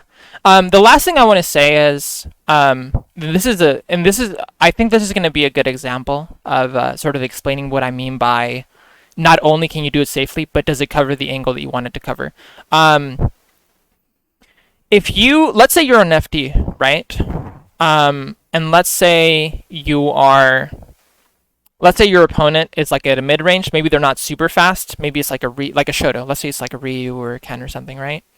And let's say that you can throw out a boomerang safely, either up angle or forward or whatever. Like you technically have the frames, you technically have the space to throw it out. You still don't necessarily want to throw it out unless you have the right angle for that. And what I mean by that is you can throw. Let's say you throw up angle boomerang, right? Like this. And again, let's say we're an FD. You throw up angle boomerang, but your opponent has enough time. Like when you're throwing up ankle boomerang, your opponent has enough time that they can jump over it. Now again, you had enough frames that they're not gonna hit you immediately for it, but you know what is happening is they're closing the gap on you, right? They're getting in for free. Even though they can't hit you immediately, they are getting in for free. So sometimes what's better to do in those situations, instead of throwing out the projectile, is to either like say jump back or dash back and then throw out up angle boomerang, because at that angle, if you're slightly behind where you were at the time, the up angle boomerang, they won't be able to jump past. So you're not giving them that opening. Does that make sense? So that's what I mean by angles matter. They do matter. A lot. Okay, so let's keep going. So again, you pull out bomb, but see, this is the thing, right? So bomb covered one of the two options. It didn't cover the high. So he's gonna, again, you're gonna have bomb, which is good, but he's gonna be back in neutral. Yes. So he caught that.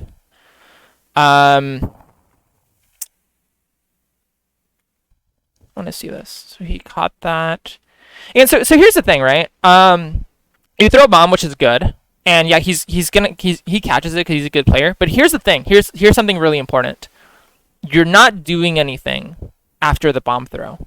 I guess you're sort of waiting to see whether it hit confirms, but you don't really need to do that.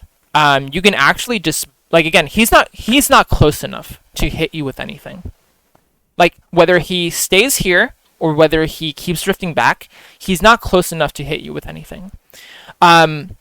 So, and you're in the air, so which means, because you're in the air, it means that you can't immediately dash forward, right? You can't, if you're closer, obviously, then it's easier reaction-wise to hit confirm off the bomb, right? But because you're going to be here, you're going to have to land, like, you're not going to want to, like, say, double jump forward, right? You're going to have to land. The question is, what are you going to do in the different scenarios of, like, what happens to your bomb? Now, sure, so you're waiting. Now, sure, if the bomb hits your opponent, then you can react 100%. Like, if you don't do anything, 100%. If the bomb hits, then you can react and hit confirm off the bomb. But let's say your bomb doesn't hit. Like, again, like, let's say he catches it in this situation. You could have actually done something that would have covered the situation of him grabbing the bomb. You could have actually either throwing out boomerang or throwing out fire arrow here. Fire arrow is more guaranteed to hit, and obviously boomerang is higher reward if you hit it. So see right here, he's catching this. What if you do falling fire arrow here? He's in the air. He's in the air, right? Yeah, it would work. Yeah. You would have caught him as he's landing, and then, so imagine this: you hit him because he lands from the fire arrow. You neutral air him, then like bomb explodes in his hand. You know what I mean? Like it's a really good position for you. And again, no risk to you. No risk to you if you had done it, because again, the really, really, really important thing for projectiles is people can't shield if they're in the air. The best thing they can do is against bomb, they can catch it. But again, that ends up a lot of times being a frame trap for them. So that's really big.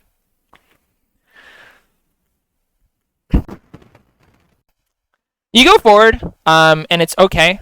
I mean, you end up hitting it again, but just generally speaking, boxing, like I think you had space. You probably could have set up if you had the space. Again, it's like it's a decent option. It's just like risk reward, right? Like you're if you both box, he's gonna, like, if you both box and you both like win neutral same amount of times, he's gonna have the upper hand. I will say though, I'm a Link player that gets very scared away from like playing setup all the time. I understand. You don't have to play setup all the time, but how do I put it? You don't want to be predictable with your setups, but there's definitely a lot of situations where setups are, again, like I mentioned, there's times where they're safe, like there's no risk to you and there's only reward, right? So definitely you do want to mix up like your aggressive approaches and your like stuffing out. Like I've said, I mean, I've mentioned it. There's a lot of like back airs and airs that I thought have been good in this matchup that you've done. I just think there's a lot of situations where you could capitalize on doing some more setup, and I think you're leaning a bit too much into just kind of reading your opponent in neutral with your normals. Anyway, so now let's talk about this situation. So he used double jump. He has to land. Now, here's the thing, right? Like again, let's sort of like talk about the angle of like how he's landing. So the thing he can threaten you with most is going to be neutral air. Here's the tricky part again. This is one of those situations where... Wait. Mm-hmm. That's not necessarily true. He could do downer into full hop turnaround stomp. That would kill. That's something he's really good at. Okay, so let's think about this. If he drifts forward fully, he's not in range to down air you. Okay, that's true. So I'm talking about what can he pressure you with where you're at right now, right? The biggest thing is going to be neutral air. Right? Because he's gonna, if he's drifting forward, yeah, he can land with neutral air. Now, obviously, like we're gonna have to go slowly and see, like, you know, how, like, you have to react to like how your opponent's drifting. But my point here is, like, as he has to land, and the only thing he can maybe pressure you with is gonna be like neutral air, right? Now, here's something to think about. Again, he's not close enough to platform. He can't reach platform. So he can either go to ledge or he can land. So here's the thing. The question is this is a disadvantage for him. So the question is, how do you capitalize on him being a disadvantage? So I think a lot of people would think, oh, well, I'm just going to say run up and say nair or forward air. I hope that's not what you do.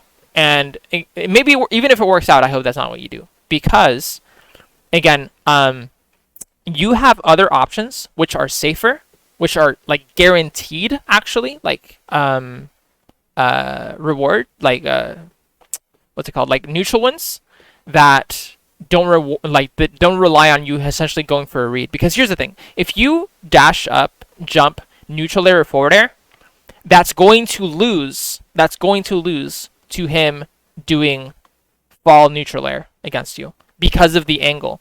Now, you also are not close enough to do an up air. See, up air beats all his options, but you're not close enough to do up air. If you were here, so you could do up air. So you can't use up air. So again, you could do neutral air, forward air, but it's going to be literally a read, because if he decides to use neutral air as he's landing, then you're going to lose. So if you can't go for neutral air or forward air, if you can't go for an up air, but you know he's going to land, then what can you do? And so there's basically like four things you can do, or maybe five things. So you can either try to catch the landing with probably a boomerang. You could go for fire arrow. Fire arrow is okay, but fire arrow is also not quite as good. Because I mean, fire arrow is good if like it's the only thing that you can do frame wise, but it's a bit like less good because like it can also get eaten, say by one of his hitboxes. Like fire arrow will get eaten by neutral air, for example. So then he just lands for free, right? You can do boomerang. The only potential problem with boomerang is it not coming out fast enough and him being able to shield it. So that's the only potential like downside to boomerang, okay? But if you get it out, if boomerang comes out fast enough, then it's actually like probably optimal because like you can hit confirm off it, you keep him off stage, you do a lot of damage, right? So but by the way, boomerang will cover both him landing here or if he goes in aggressively because your strong boomerang will actually beat Falcon neutral air. So boomerang could be a good option if you have the frames. I don't really know if you have the frames or not, but boomerang could be a good option. Alternatively, you could try to catch his landing. Something you can do, and again, this is going to be very like tight reaction time based, and this is pretty guaranteed. If you get the timing, it's going to be like a run, like a walk up, like turn around, like pivot grab. Because again, you can like if you react to his drift, our grab actually grabs people that are in the air.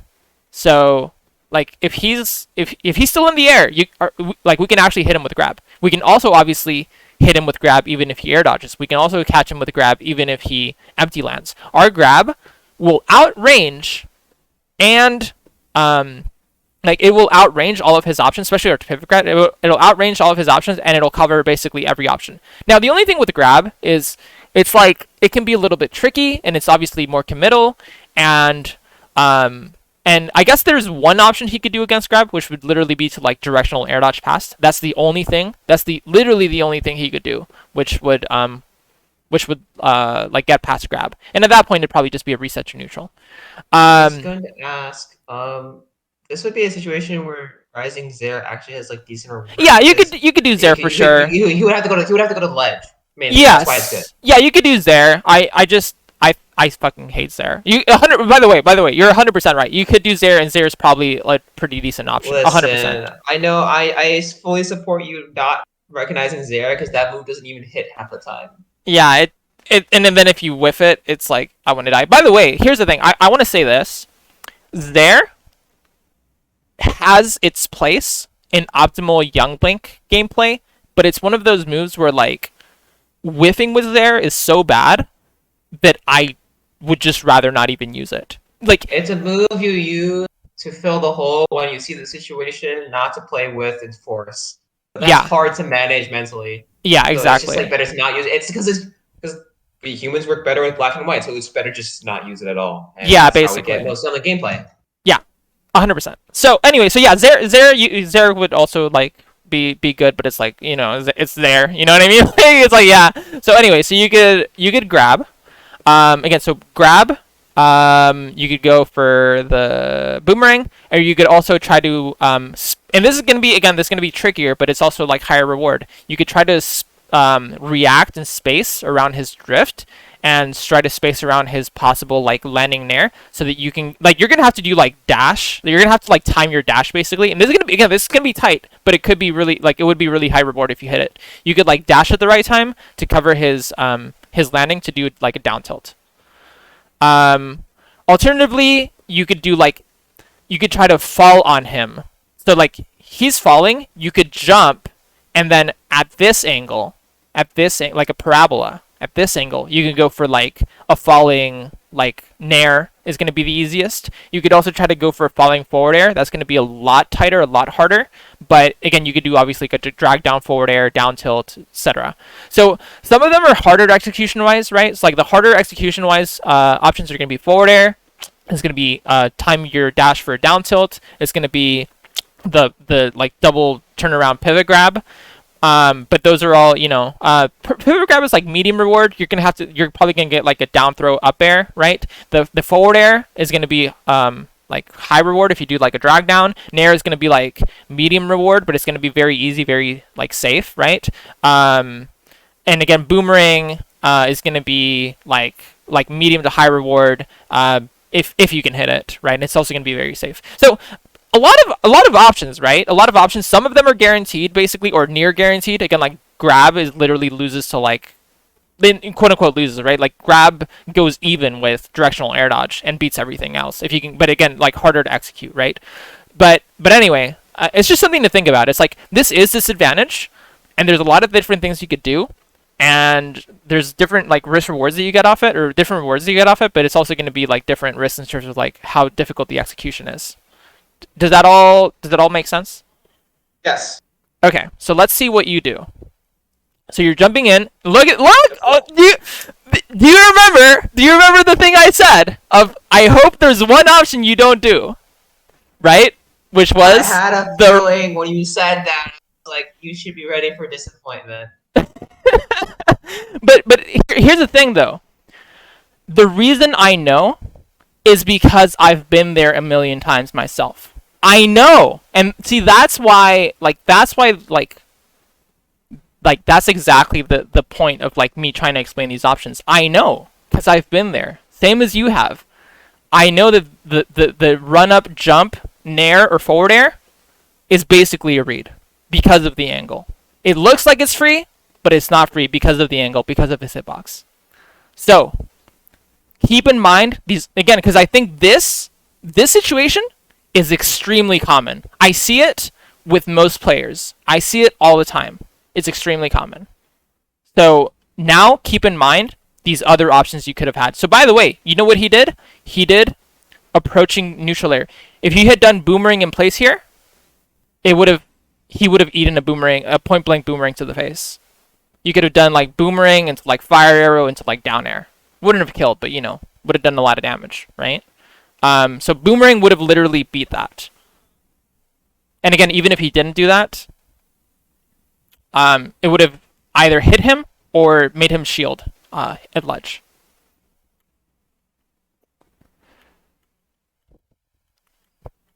Yeah, that's good because he's in hit stun. He can't get anything out. Like he couldn't get nair out or anything. That's a good neutral air follow up. Jab here, I guess. Like that's the only thing you have the frames That's the only for. thing I can realistically do. Dash tag actually works too. You can't get your dash out fast enough because you would get hit by his jab before you. If you I can input dash. instant dash tag, if you put input instant dash tag, I'm pretty sure that skips the dash startup. I don't know. I'm iffy on that one. You might be right. I'm iffy on that one, but I feel like it wouldn't come out in time. You can also go for down tilt. It's basically jab is guaranteed, right? Yeah, jab is guaranteed. So But you go for the guaranteed. It's easy. Or you can go for down tilt because down tilt's a pretty big reward. So it's both. I think both are fine, but it's gonna be either jab or down tilt here. Yeah. Yeah, so you go for down, which again I think it's fine. It's like it didn't hit because you didn't have the frames, but you don't know for sure that he's gonna shield, right? So it's fine. Mm-hmm. It's literally and it's safe on shield, so you're literally fine. Yeah, you dash back. That's perfect. No, I like that. Yeah, I like that. It's again, you're protecting. This is why platforms are also so good for using protecting yourself when using projectiles. I love the dash back because again, you don't want to get like say upbeat out of shield or something. So dash back's great, and then you do a boomerang and you hit him. Granted, I mean he could have hit you with neutral air, but you could have actually dashed back a little bit more or done again like a short hop back. It's because of the boomerang hurt box shifting. That's why I dodged it. Yeah, that's true too. But yeah, I mean, I don't mind this option because of that situation. Again, like you could have done it more safely, but I mean, it's okay to use projectiles as mix-ups when again like the reward, like here the reward is big, right? And it's like not even that unsafe. It loses to one option, literally one option, which is like full drift and neutral air, right? So it's fine. Like I think it's fine. What? It didn't come out in time? That's crazy. This is why I hate boomerang. That's actually so sad. Yeah, I guess again, if you had done it,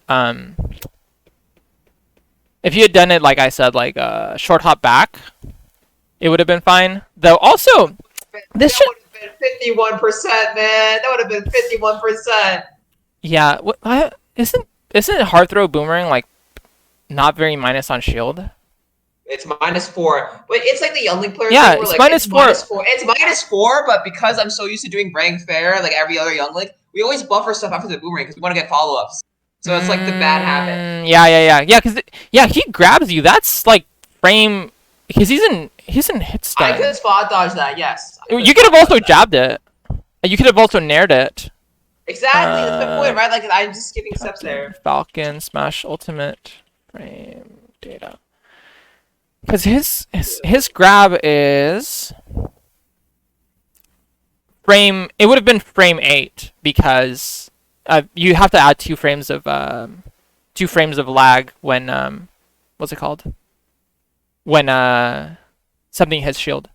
So it would have been frame 8 and it was -4. So yeah, you could have jabbed it. You could have. It would have been frame. It would have been frame 10 plus 2, frame 12. It's 4 frames for doing shield Oh, it's 4 grab. frames. Oh, I thought it was 2. So frame 10. Yeah. So yeah, you could have jabbed it. You could have nared it. You could have down tilted. I forget, dude. How do I not remember our down tilt hitbox? You know what you could do? You Or could turn frame around data. shield. Yeah. If you turn you around could have shield down and tilt tilted. your shield, if you turn around shield and tilt your shield, you get out of range of the grab. Did you know that? If you. Oh, that is so funny. I did not know that.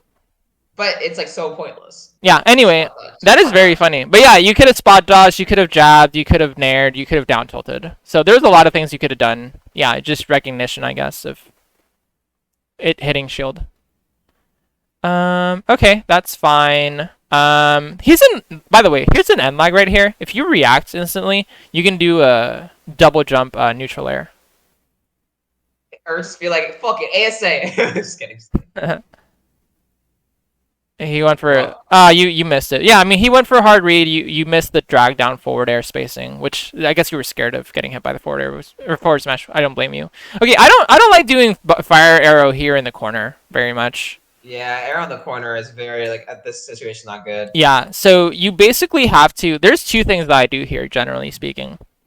So you can either do a jump back boomerang, probably up angle boomerang, like slight up angle boomerang, and that lets you plank because I use this a lot, by the way. I like this is actually a good option. Like hear me out. So you jump off stage, slight up angle boomerang, you zair to ledge, then he's gonna have to set up for the ledge trap.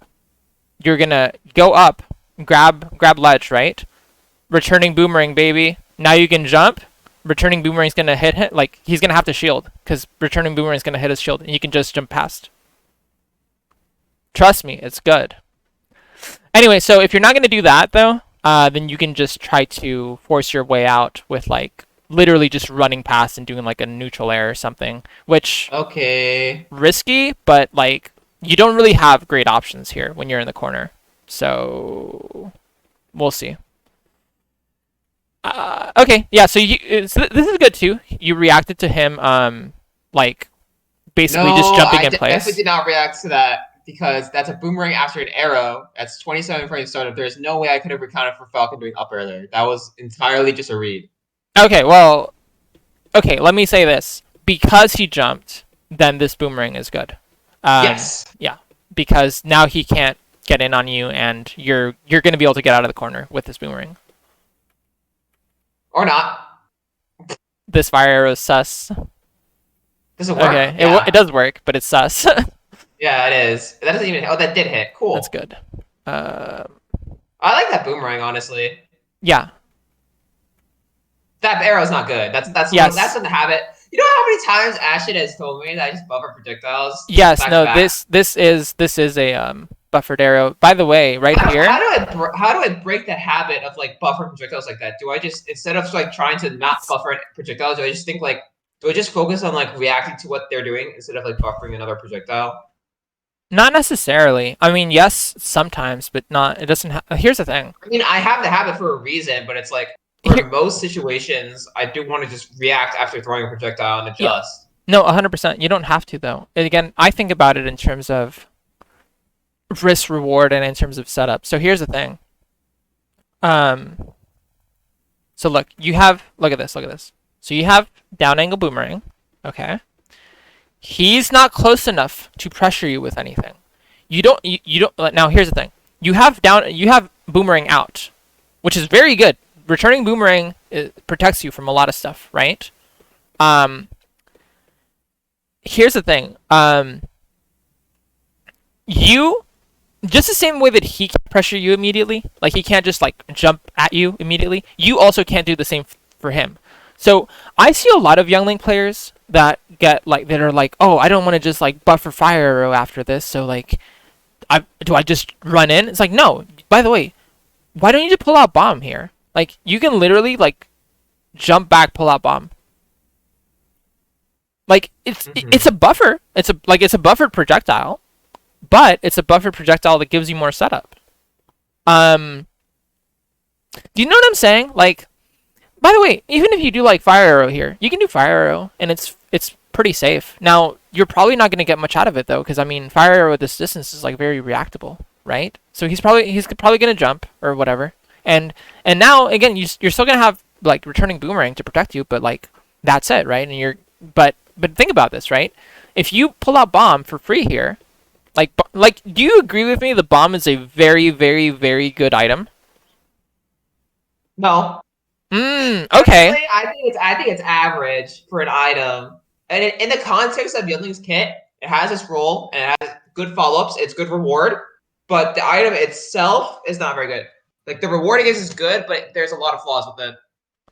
Okay, so maybe that's where some of our philosophy differs. So the way that and I'll just explain my position, and maybe you can take that for what it is, or you can give me your stance on it. But Okay. here's my thought process. What and let I guess let me ask it this way: if you're not pulling out bomb here, what would you rather do?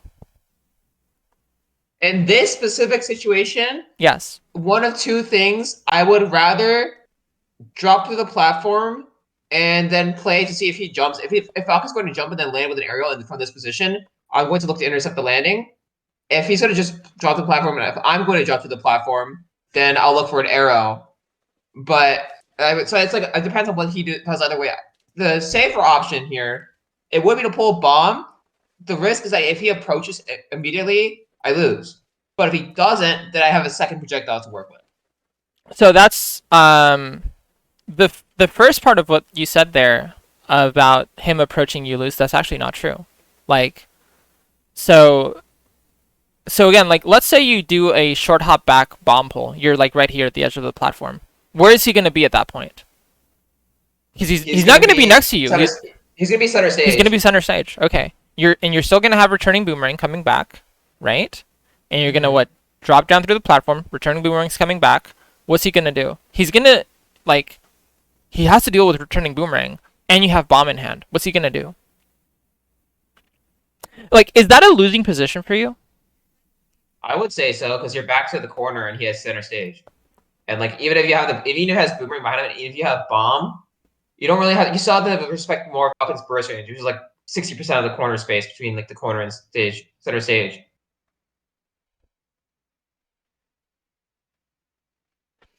You have less So space to I'm work with I'm inherently. confused. So I maybe again I'm trying to get a better understanding for how you view the game, because I think we definitely view the game I okay. differently. So I think the main I was thinking about this earlier too. I think the main difference is that your evaluation of risk reward places more value on the actual situation than like you value stage control too, but I value stage control more as a player. So I make my risk reward decisions, even though there's like a lot of sloppiness, which you pointed out. A lot of it in mine has been made with stage control in mind. Yeah, but so let me ask you a question here. Um, okay, have you seen MKLeo play a lot or no? I mean, casually, yes. Within this context, no. So I mean, you've seen his Byleth play, right? Like a lot or no? Yeah. Okay. What does he do when he's in the corner? Like, does he like does he always try to like get back to like center stage, or like does he like fight from the corner? If he's not necessarily, because there's a difference. Like if you're trying to get out of the corner, getting out right away is not always best because you're losing out on timing mix-ups and it's inherently playing hasty and panicky.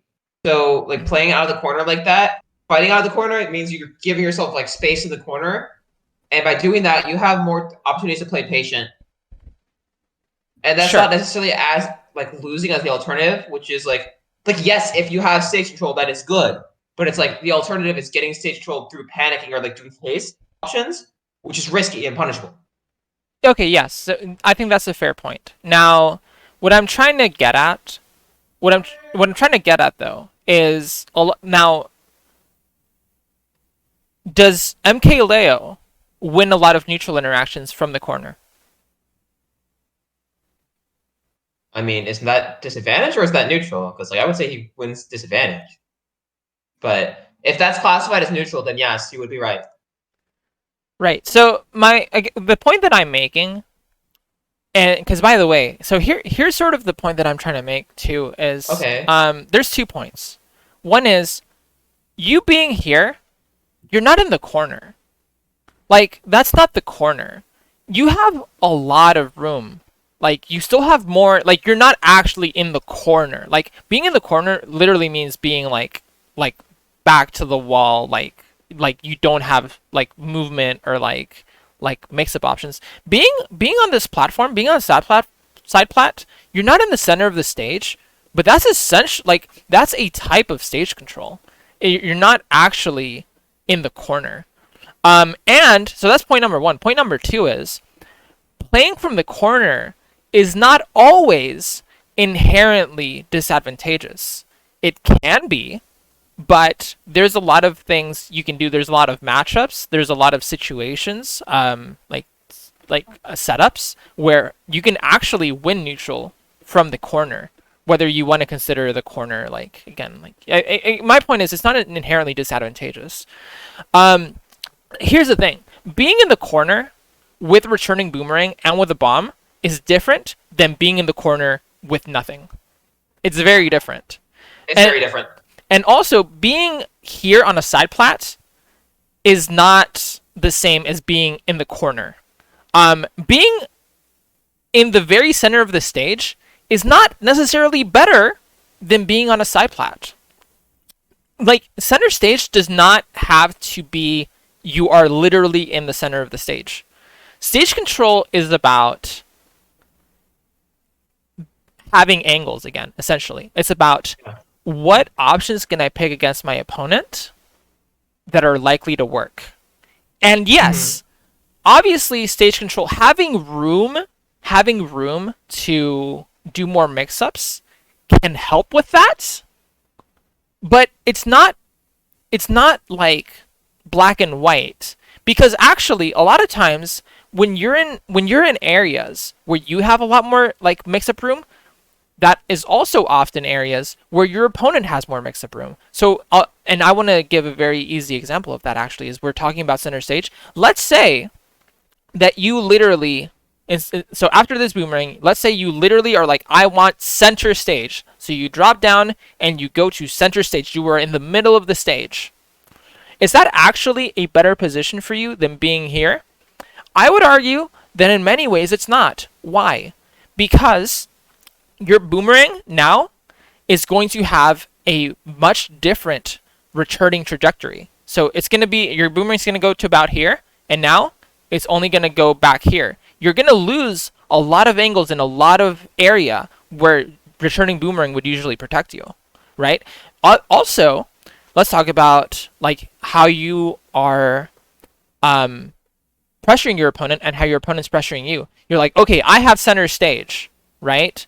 Well, cool. I mean, again, look at this angle, right? Like, let's say Falcon is still right here and you're right here. Look at this angle. This is literally the angle we were talking about when he was over here at the corner and we were talking about disadvantage. And I said, hey, you do not want to jump forward, neutral air, or forward air, because you're going to get neutral aired. And that's what happened. This is the exact same angle, right? So you're not close enough. Even though you're in the middle of the stage, you're actually not close enough to safely pressure him.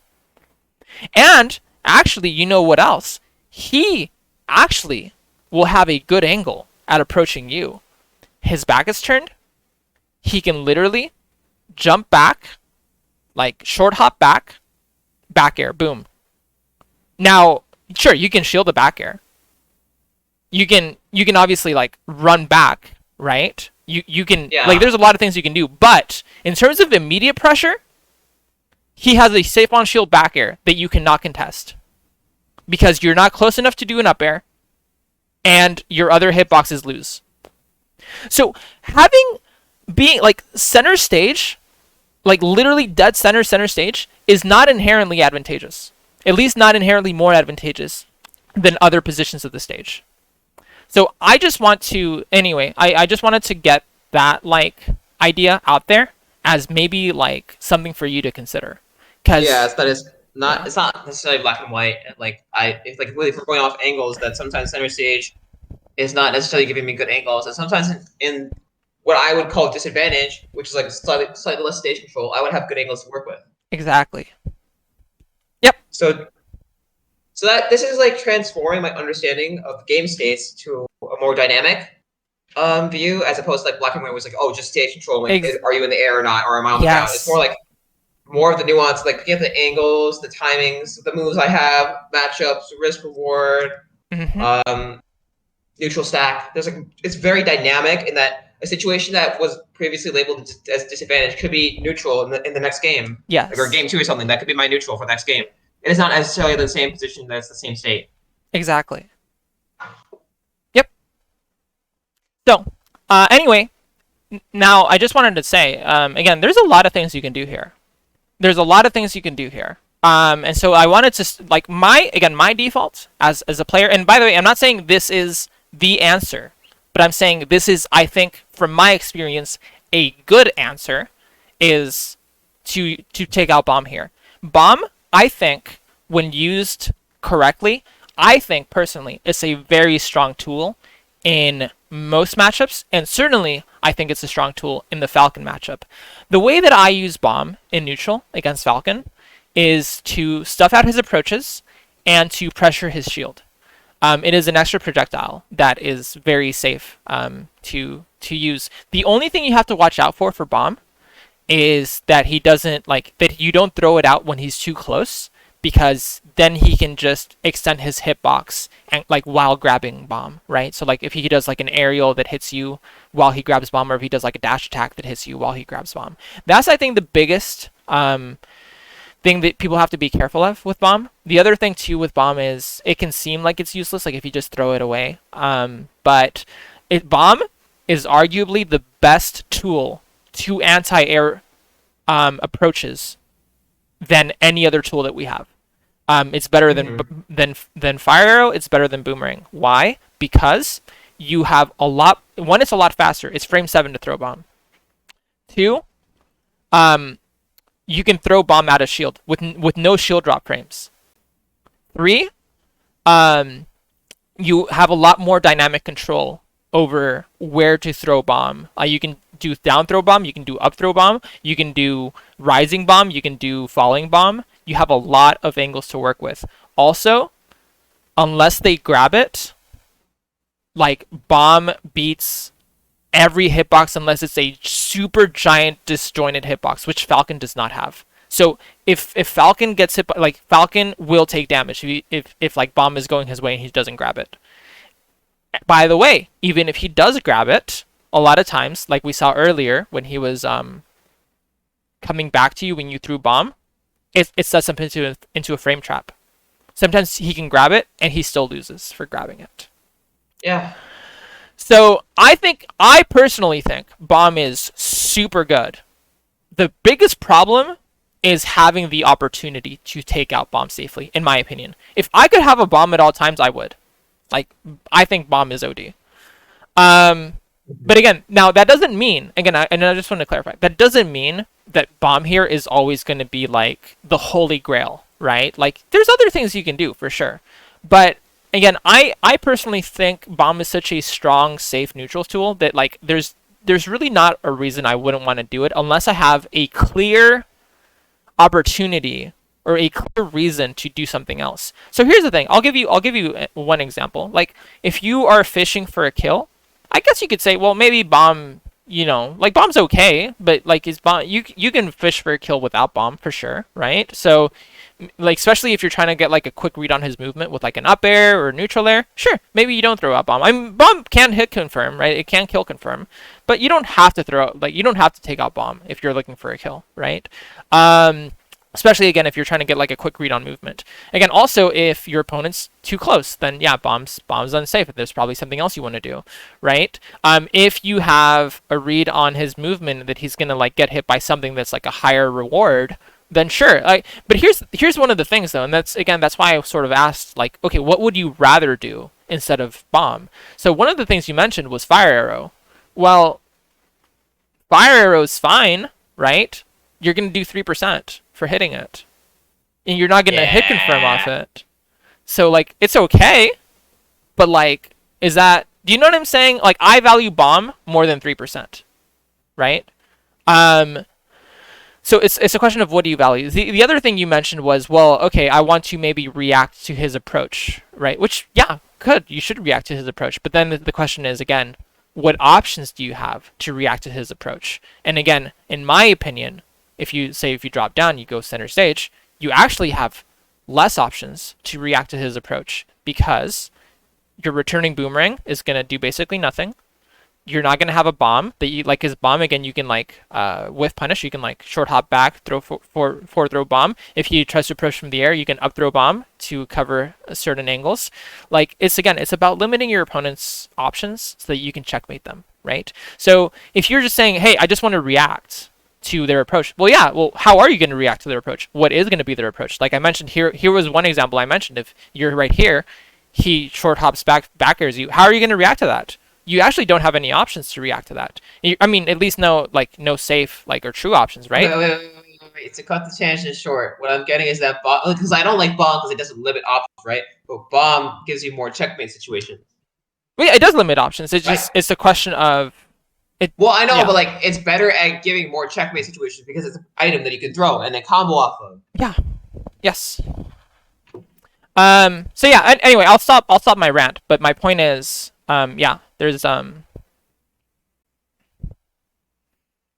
the question is how are you going to react to his approach, and the way that you have to consider what your tools are in the angles in order to react to his approach. Just having the time to react to an approach does not necessarily mean that you're in a good position to react to their approach. It doesn't mean you have the right tools to react to their approach easily. Okay.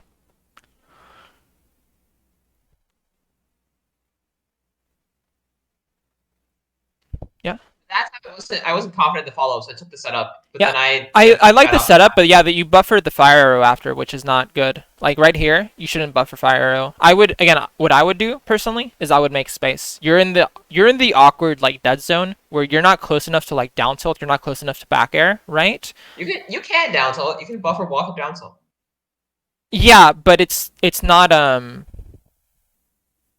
safe. Because if you walk up, he could all like you're in an unreactable range. If you walk up, he could do a Yeah, short stop hop aerial. down air. Yes, down air, back air, neutral air. So it's not safe. You're in the dead zone where none of your boxing options are like in range, but you also don't have enough room to set up projectiles. So my personal opinion of this range is he's in shield, so he's not he can't immediately run at you. And again, he's a lot faster on the ground than he is in the air. So my immediate reaction is run away, make space, so that you can again get into either the close quarters combat. But like again, you don't want to like force it. You want to like manufacture that organically, or you just get free setup again. Okay, okay. So yeah, obviously fire, like I said, right? It's like not safe Yeah, at the range.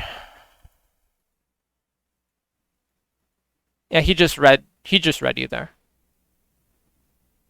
man.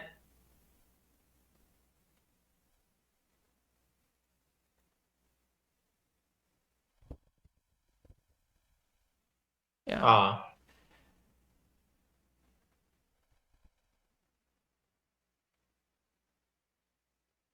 Yeah. Cannon footstool.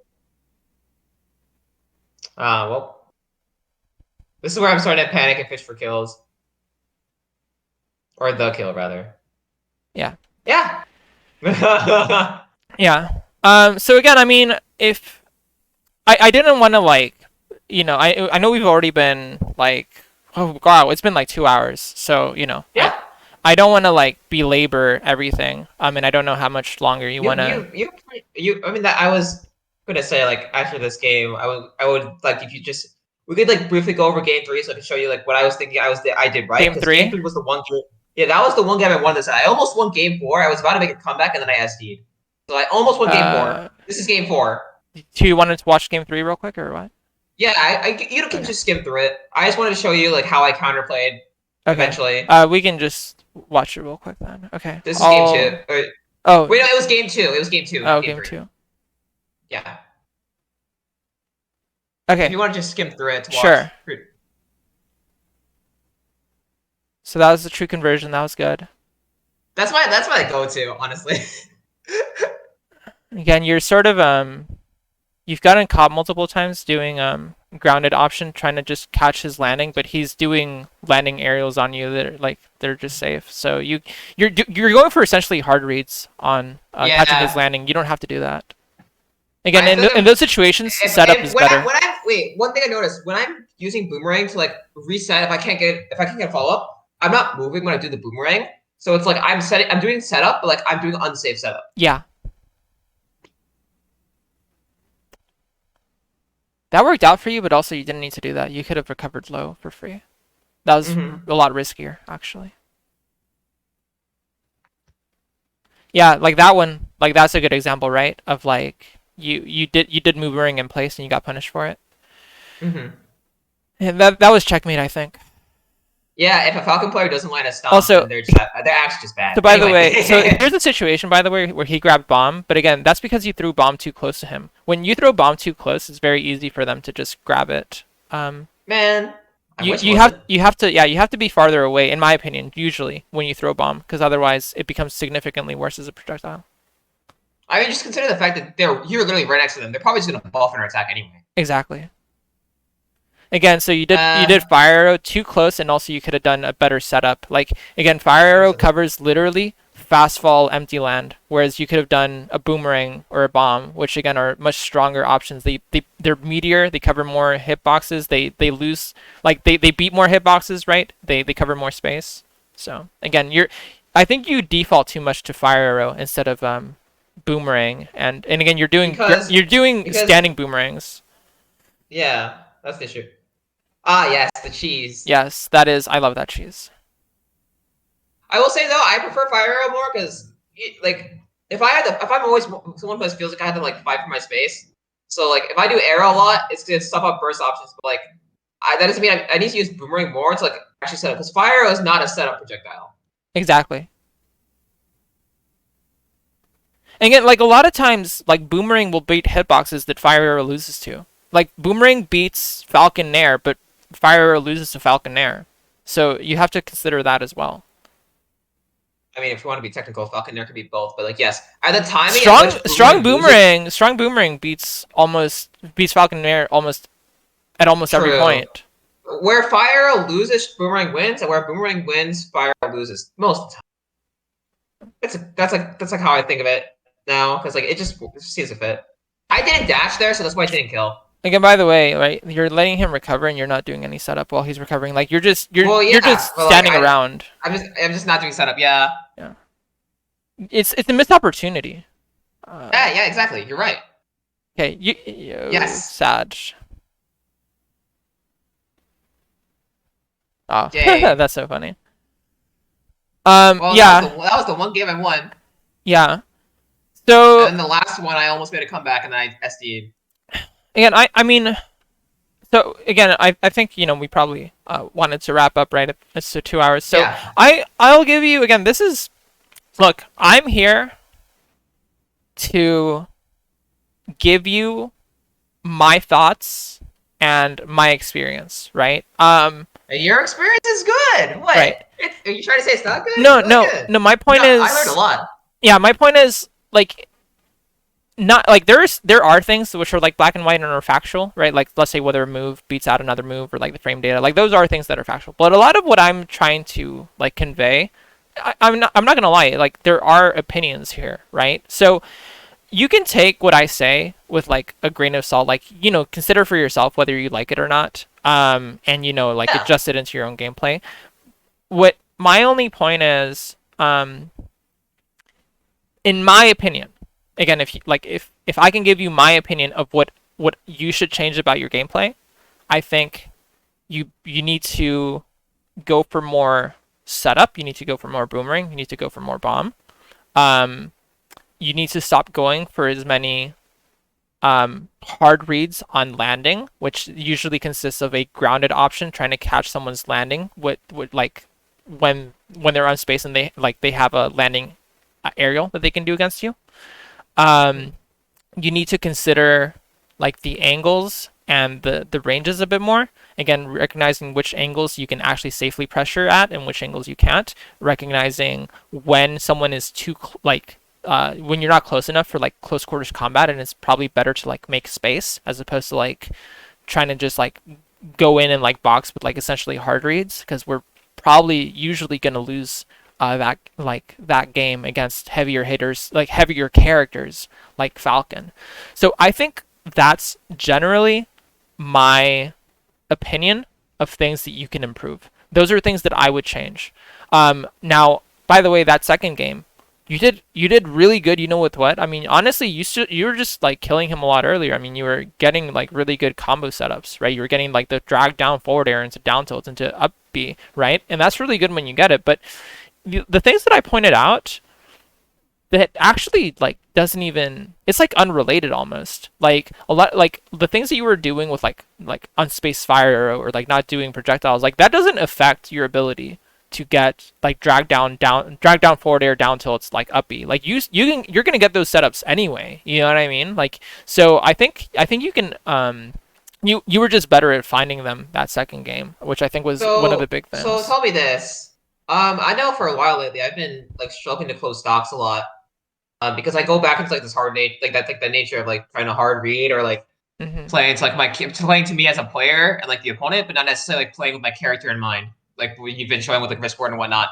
Um, so does this mean like going for a setup generally means it's easier to kill? Oh, in my opinion, it usually is. I almost never, if in my games, like when I play, like even when I play against Mutace, when I play against Chag, when I've beaten, players of that caliber, I go, I honestly go for fairly mild reads. I usually don't go for very hard reads, and I don't go for many of them Mm-hmm. because honestly, there's multiple reasons. Like one, like there's like we don't have to, honestly. There's a lot of things like you just don't have to go for reads. Like you can play safe without going for reads, and you can win without going for like a lot of hard reads. You can just play solid. You can just again play angles. You can just play frame data, right? You can just like there are gonna be areas where you guess, but there's like a difference between like close quarters combat guessing versus like I'm going to read you and I Yes, want yes, this yes, option yes. to work, right? So so yeah, I mean, I would say I would agree with with that. Um, I think I think it's usually easier and it's more consistent to get kills off of setups. It's safer. It's more consistent to get kills off of setups as opposed to like hard reading good players. Because I think something else about hard reading good players is even when I do get a read, like let's say I'm calling it a read, it's usually punishing a habit which I've seen over and over. Um, I Is that think not what a read is based on? it is, but what I find a lot of times is people call guessing essentially reads, if that makes sense. People say I'm gonna up smash here and pray that it works, and they call that a read. And it's like, well, yeah, I mean that is a read, but you're also just guessing, right? You're hoping, you're praying. But That's very, very, very bad to do against good players because, like, sure, maybe you get lucky and you hit it. More realistically, though, that has very low odds of working. It's like there's like, 5 different options they can pick, and like that only covers one option, right? So realistically, it's like not good to go for reads, and it's only good to go for reads if you have like a pretty good um if it's like the risk reward is there and you have a pretty good handle on like how likely it is that like the read is going to hit. I really don't go for reads that are like less than at least like 50% likely to hit. Like I literally want like a 50-50 basically if I'm going to go for a read. That's just me. You don't have to go for like that low, right? You can go for like 20 percenters, 30 percenters. But I do think like, hey, if you're going for like 10 percenters, it's pretty sus. You know what I mean? Like, because if you whiff, a lot of times if you whiff on those reads, you get fucked up for whiffing on those reads. So yeah, I think setups are setups are just safe ways to kill confirm without having to rely on reads. Mm-hmm. Okay, that was okay. I do have one final question. So I like have a lot written down, like a lot of different concepts. Like they all like relate to each other, but it's like which one do I start with to work on? Hmm, Like, which would be like the best starting point? that's hard to say. Um,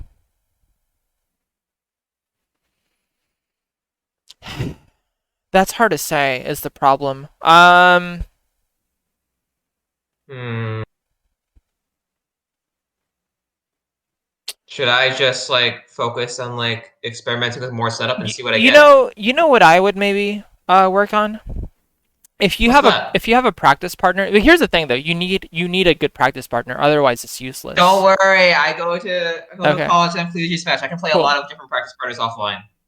Honestly, if I would work on your projectile game, and specifically I would work on try to figure out more situations where you can and should use Setup, boomerang and right? bomb. So like I was saying, more setup, but then also less buffering where it's hurting me. Yeah, like what I It's mean by that readjusting is my definition. what I think is good in terms if you're trying to learn like how to use projectiles better, right? Um, like I part of this coaching session is meant to be recognition. I'm trying to say, hey, look, this is the angle why like where like it is good or it isn't good, and I'm Right. explaining why, right? But Yeah, you are. now, so there's recognition, And and then but there's then like you understanding, right? right, and then there's also like execution, and there's nothing like one thing is sort of like seeing it, another thing is like doing it and having I like the realize feel for I call it seeing it and realizing it. yeah. So what I think I would do if I were you is I would play games with a practice partner, and I would start trying like focus almost exclusively on just let's say you literally you're focusing exclusively on like improving your projectile game. So what I would do is I would say, okay, I'm going to consciously use boomerang and bomb more. I'm going to think about when can I use boomerang and bomb more. Like I'm not using it, I'm going to use it more. So I would almost like overcompensate and just use it too much. Use it like just spam it, spam boomerang and bomb, and figure out when you're getting punished for it, when you're not getting punished for it, when you're getting bigger rewards off it, when you're getting like literal rewards off it. Practice movement with those. Practice what angles it is covering, what angles it's not covering. Literally just do it in like repetition, right? And see what works in terms of like, okay, is this a good boomerang? Is it not a good boomerang? Is this a good bomb? Is it not a good bomb? You need to do it. You need to do it, and you almost have to do it too Yeah. much in order to recognize what is good and isn't good. Uh-huh. Yeah, exactly. That's what I was going to suggest. That's what I meant by experimenting. Because if I just do it enough, it's like I have to be there to like realize the value, like see the value in it and what's good or Yeah, not, and then I can explain that to so I can relate that information to someone using the concepts I learned today, like dynamic, like new states of game, like how being in the corner isn't necessarily a disadvantage, and how slight stage control isn't necessarily a disadvantage, and likewise how angles are important to determine what's good setup, what's not good setup, when to go for setup, and then when to go for movement. All yeah, those are all parts of good setup, and those are all parts of the other concepts I've learned today. hmm yeah. So yeah, so that's how I think about it. I think you have it down. Is there anything else on your mind? No, that was all. That was it. To be honest, I went into the session thinking like I have been like struggling with Smash for a few days. I've gotten like tons of words of advice, and I was like, now that I'm obsessed with Arceus, Legends Arceus, I was like, Hmm. I want to like start from a blank slate, and like this is exactly what I've gotten. I'm glad. I'm really happy. I hope it, I always hope it's like good advice. Otherwise, like, why would I be giving it? But yeah, I hope it's good. Send me some more videos. I mean, just or send me like links when you're playing on stream because I want to support you. I'm just happy to like to see young links do well. So I have two VODs for the same event. If you want to like just watch through them casually, yeah, they're sure. both sets. I've won on stream. They're actually the two sets before this chronologically. Winners round four and winners quarters. Winners quarters is probably like the big upset win. Although in winners round four, I did have to beat a top 8 seed to like move on. But like the winners quarters set, that was the big one because I beat a PR player. I don't know if you know them, Earl of M. They play Sephiroth and Lucina and Sora, so they are like a long time Lucina main. So Mhm. I beat them in like a really bad matchup. Good. Yeah. No, I don't know them, but yeah, that's really good, especially like if you're saying like they're good like that. So that's awesome, dude. And yeah, if you want to send them to me like just on Discord or something, I'll check them out. Like I said, like uh, especially like if you're live at a tournament, send me a link or something. I just want to like I'm happy to like support and like see how, Mm-hmm. you incorporate stuff and like you progress. It So, means a lot. Like seriously, it means a lot. I'm glad that you're like watching me like grow, like watching my growth. It means a lot. of course. This is why I was talking to Saz about this earlier today because I was in DC and I told him that I had to leave because you were going to coach me. I was like, I kind of consider you like my guild like professor. Aw. I know you. Yeah. Yeah. No, I sent it's you the and like okay. seriously, it means a lot to me. No, yeah, I'm glad. I mean, again, like, I mean, I'm happy. I appreciate, your time and everything, and the fact that like you consider like what I have to say as like valuable to. It is really So. valuable because like I'll be honest, like I think my first experience ever in coaching was like Skittles, and like he did open up like the base of the game for me. But something I didn't like with Skittles was like he just like kind of acts like it's an own life thing. But, like he doesn't really answer my questions when I ask him questions. I'm like that's fine. Like he has his life, right? But Hmm. it's like I don't really like sometimes like part of the like learning for me is like having that like good connection with someone, like friendly connection. I feel like I had that Yeah. friendly connection with you. It's like No, yeah. it makes it easier for me to open up and like Hmm. listen more because like sometimes I'm more of like I'll like talk back first and like interrupt rather than like speak. But like when it's someone I like trust like that, then I'm more willing to listen. It's like a bad instinct of mine. No, I mean, I think that's natural. I think that's human. I think most people are like that. Hmm. Makes sense. Yeah. So yeah, I mean, I try to be, I try to be like helpful in like how I communicate, but I mean, yeah, like that's a whole skill in itself. Hopefully I do an okay job. Oh, Um, oh, I was gonna say, haven't you like gone on record saying that you don't like the Falcon matchup? Because that's actually one of my favorite matchups, I and that's like a set I sent you because I played a Falco.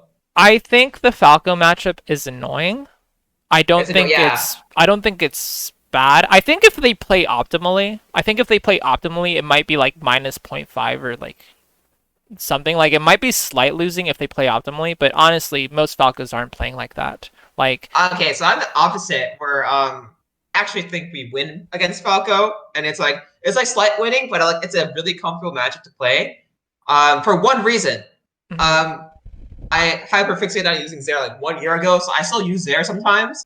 And Zare is really broken against Falco because he literally has no way to contest it. That's He has not no true. airspeed, no ground speed. He has reflector. Ref- No, guy doesn't work. It has more range. Zare has more no, range. reflector has more range, my friend. But then if it hits you a low percent, it's negative on hit. What So reflector you're not is? punished for it. Yeah, Falco's Shine is negative on hit at low percents. So you just don't Yeah, get punished. I And I even then, guess, but like Zare, like if you're using Zare in the air, it's also negative on hit, bro. well, if you're doing it like sort of falling, it's not. It's the more of the point that like Falco has to respect that space, and I think gives you the space to use projectile. So it like opens up the rest of the gameplay. That's how I use it. What's the best Falco you've played against?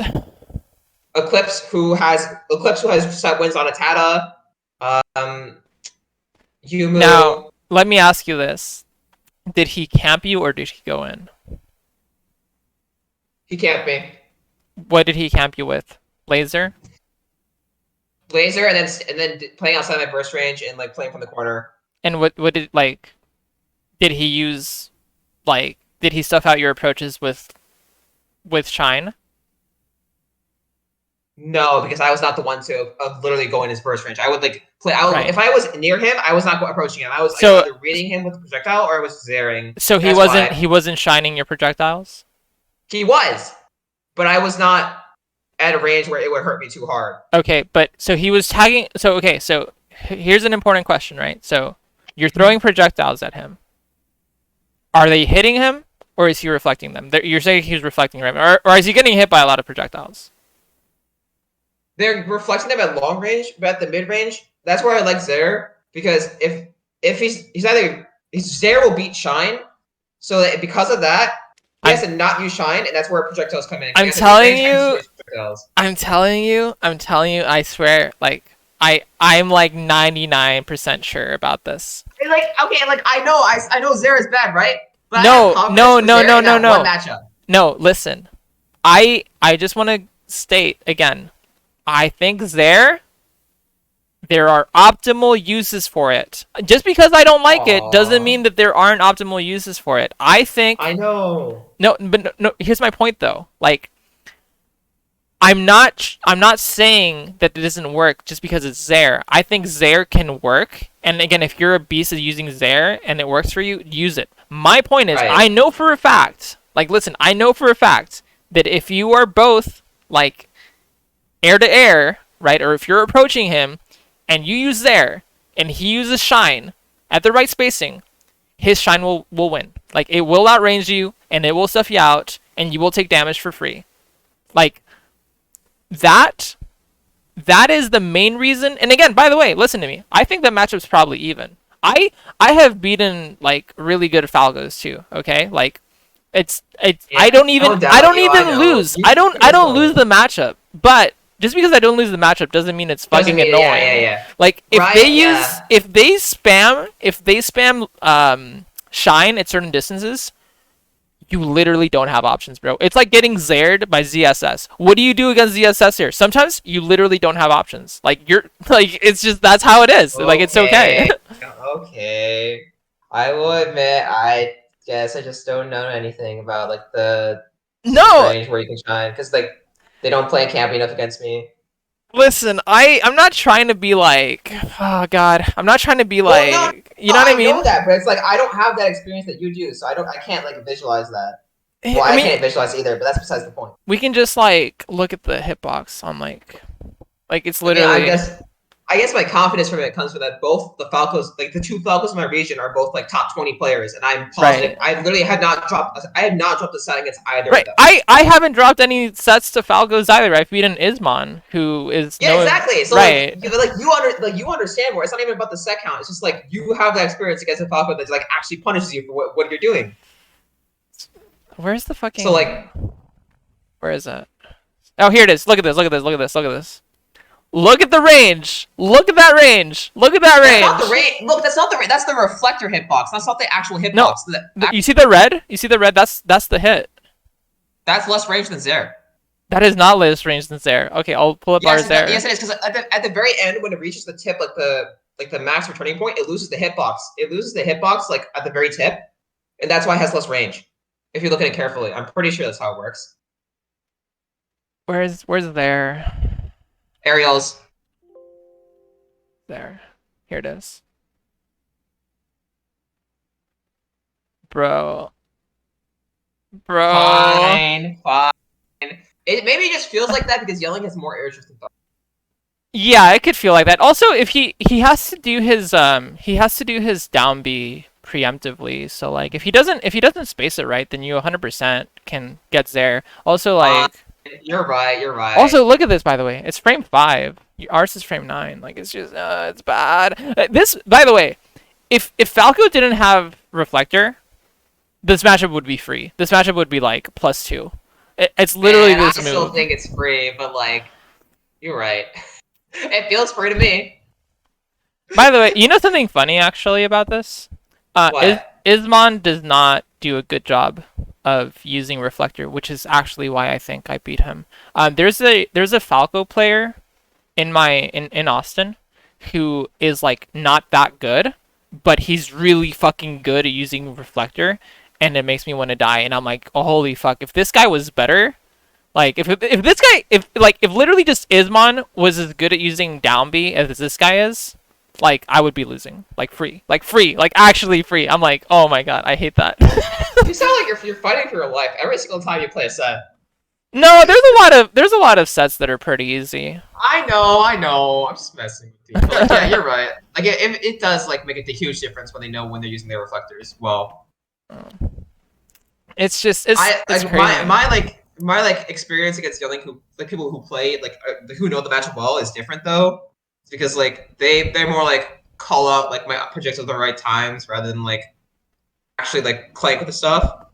I play against Roy, who goes to my university, who's from North Carolina, and he's played like Toast like a lot, and he's played like Youngs a lot.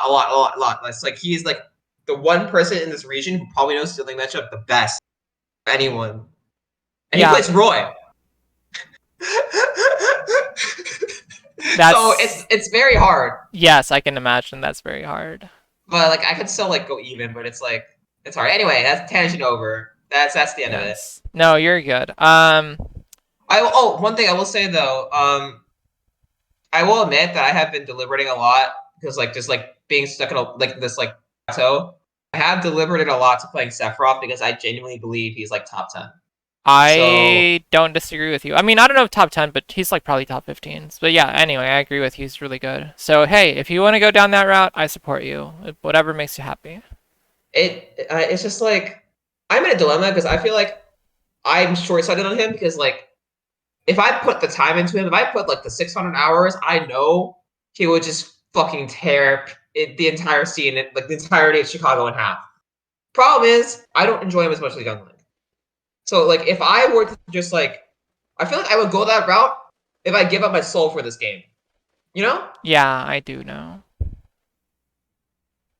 That's like it's at that point that feels like at that point I'm committing my soul and my full time to the game. I am like giving up all like hard to play, just like playing super soulless, playing a complete devil, playing off the love of suffocating opponents out, making them feel absolutely terrible. That's like I literally just like embody that if I were to play Sephiroth.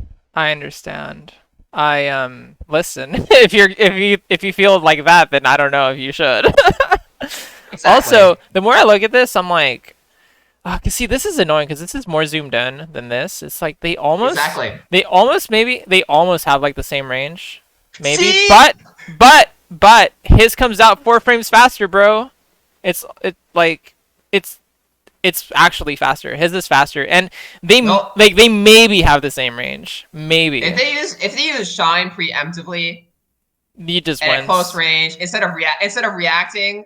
Yeah, they just win. That's kind of a bad option in and of itself. Well, no, if you're in the air, if they're shining preemptively in the air and you're in the air and you're at this range, what are you gonna hit them with? You're not close enough to nair them or forward air them. You can't. You can't. This is where I epically rebuttal you and say, "There."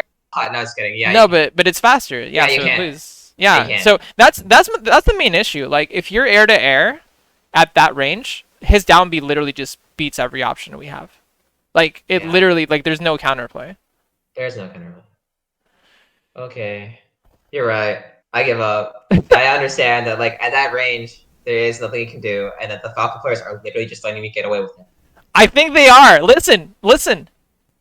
Take it, bro. Like I beat Ismon, and he didn't do that to me. He should. He didn't. It feels like the win is fraudulent because like if you're literally like Ismon's like PGR level, right? So like if you're a PGR level player, like, you should know that shit.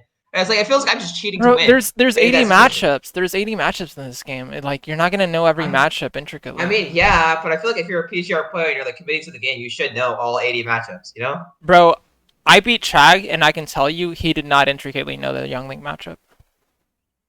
Like that's just his fault at that point. But listen, there's matchups that I also don't know intricately. Like it's everyone's fault for not knowing, but like the game's really hard. You know what I mean? Yeah, Like but when don't there's you have a 80 job? matchups.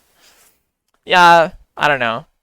I mean, Exactly. That's when what I does he run mean. in when does he run into Young Link though? Like he probably it's not often enough that he probably has to worry about it. Like I how don't many care. you know what I'm saying? Like he doesn't have If to you worry have a about it. job and you're a top like 20 player in the world, you should know all the matches in the game. I don't care. Yeah, he Bro, you're should. unemployed. He should, but it's like my point is people he okay, let me put it this way. He's probably played against like he's probably beaten 99% of young leagues he's ever Yeah, played he against, probably has. right? I'm So I'm mostly like just joke, yeah, like yeah, taking it lighthearted. But like against right. like top buildings, if you don't have the top building experience or top character experience, it can be hard. Yeah, yeah. I'm just saying like my point is if he hasn't lost, then why would he focus his efforts on this matchup that he's never lost before? Like Right, exactly. right. So he's probably focusing his efforts on like more common matchups that he probably does lose, right? Because Uh-huh. you know he's not top one. He's top 20. He's not top one. You know what I mean? Yeah. So it makes All right sense. It then. makes sense that like you can have gaps in your knowledge. I mean, same thing with this one. Like I'm literally the only like ranked young link in Texas, like in any city. So yeah, there's gonna be gaps in their knowledge. Okay. All right, that'll do for me. All right. So since it's like 11, wait, actually, wait, I'll just Hmm? okay. Then I'll go off and then I'll send you payment shortly. Sounds Wait, was it good. count for 2 hours or 3 hours? Just 2 hours is fine. Okay. We're shooting this ship for a little bit, so. Mm-hmm. All right. Also, Mhm. about the question earlier, about what you said earlier, isn't Hero Juice ranked in his sub region? Oh yeah, now he is. I forgot about that. But also to be fair, Hero Juice lives in RGV, which is the middle of nowhere compared to the rest of Texas. Oh, No one plays oh, RGV. brutal. It RGV is about 5 hours away from the any big Texas city.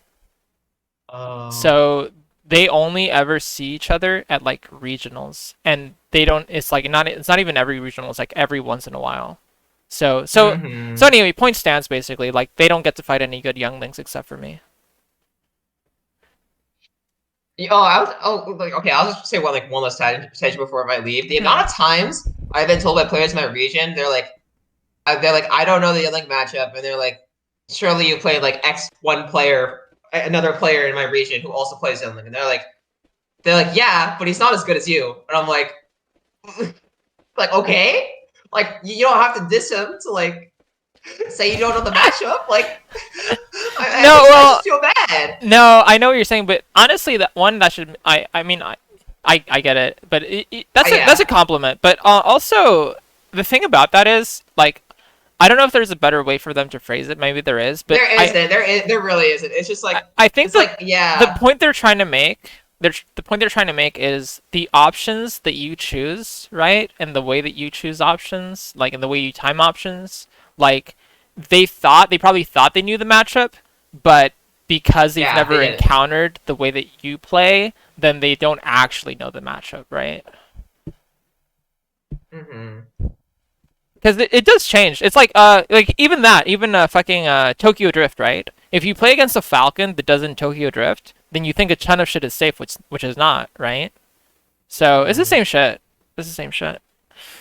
Okay, I set the payment, so we're all good to go. Okay.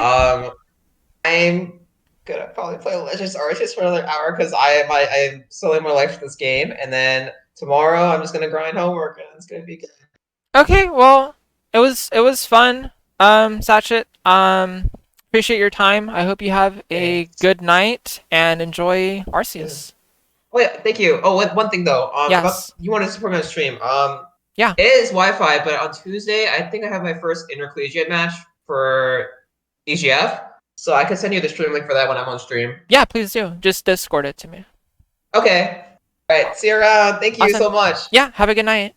Bye. Bye bye.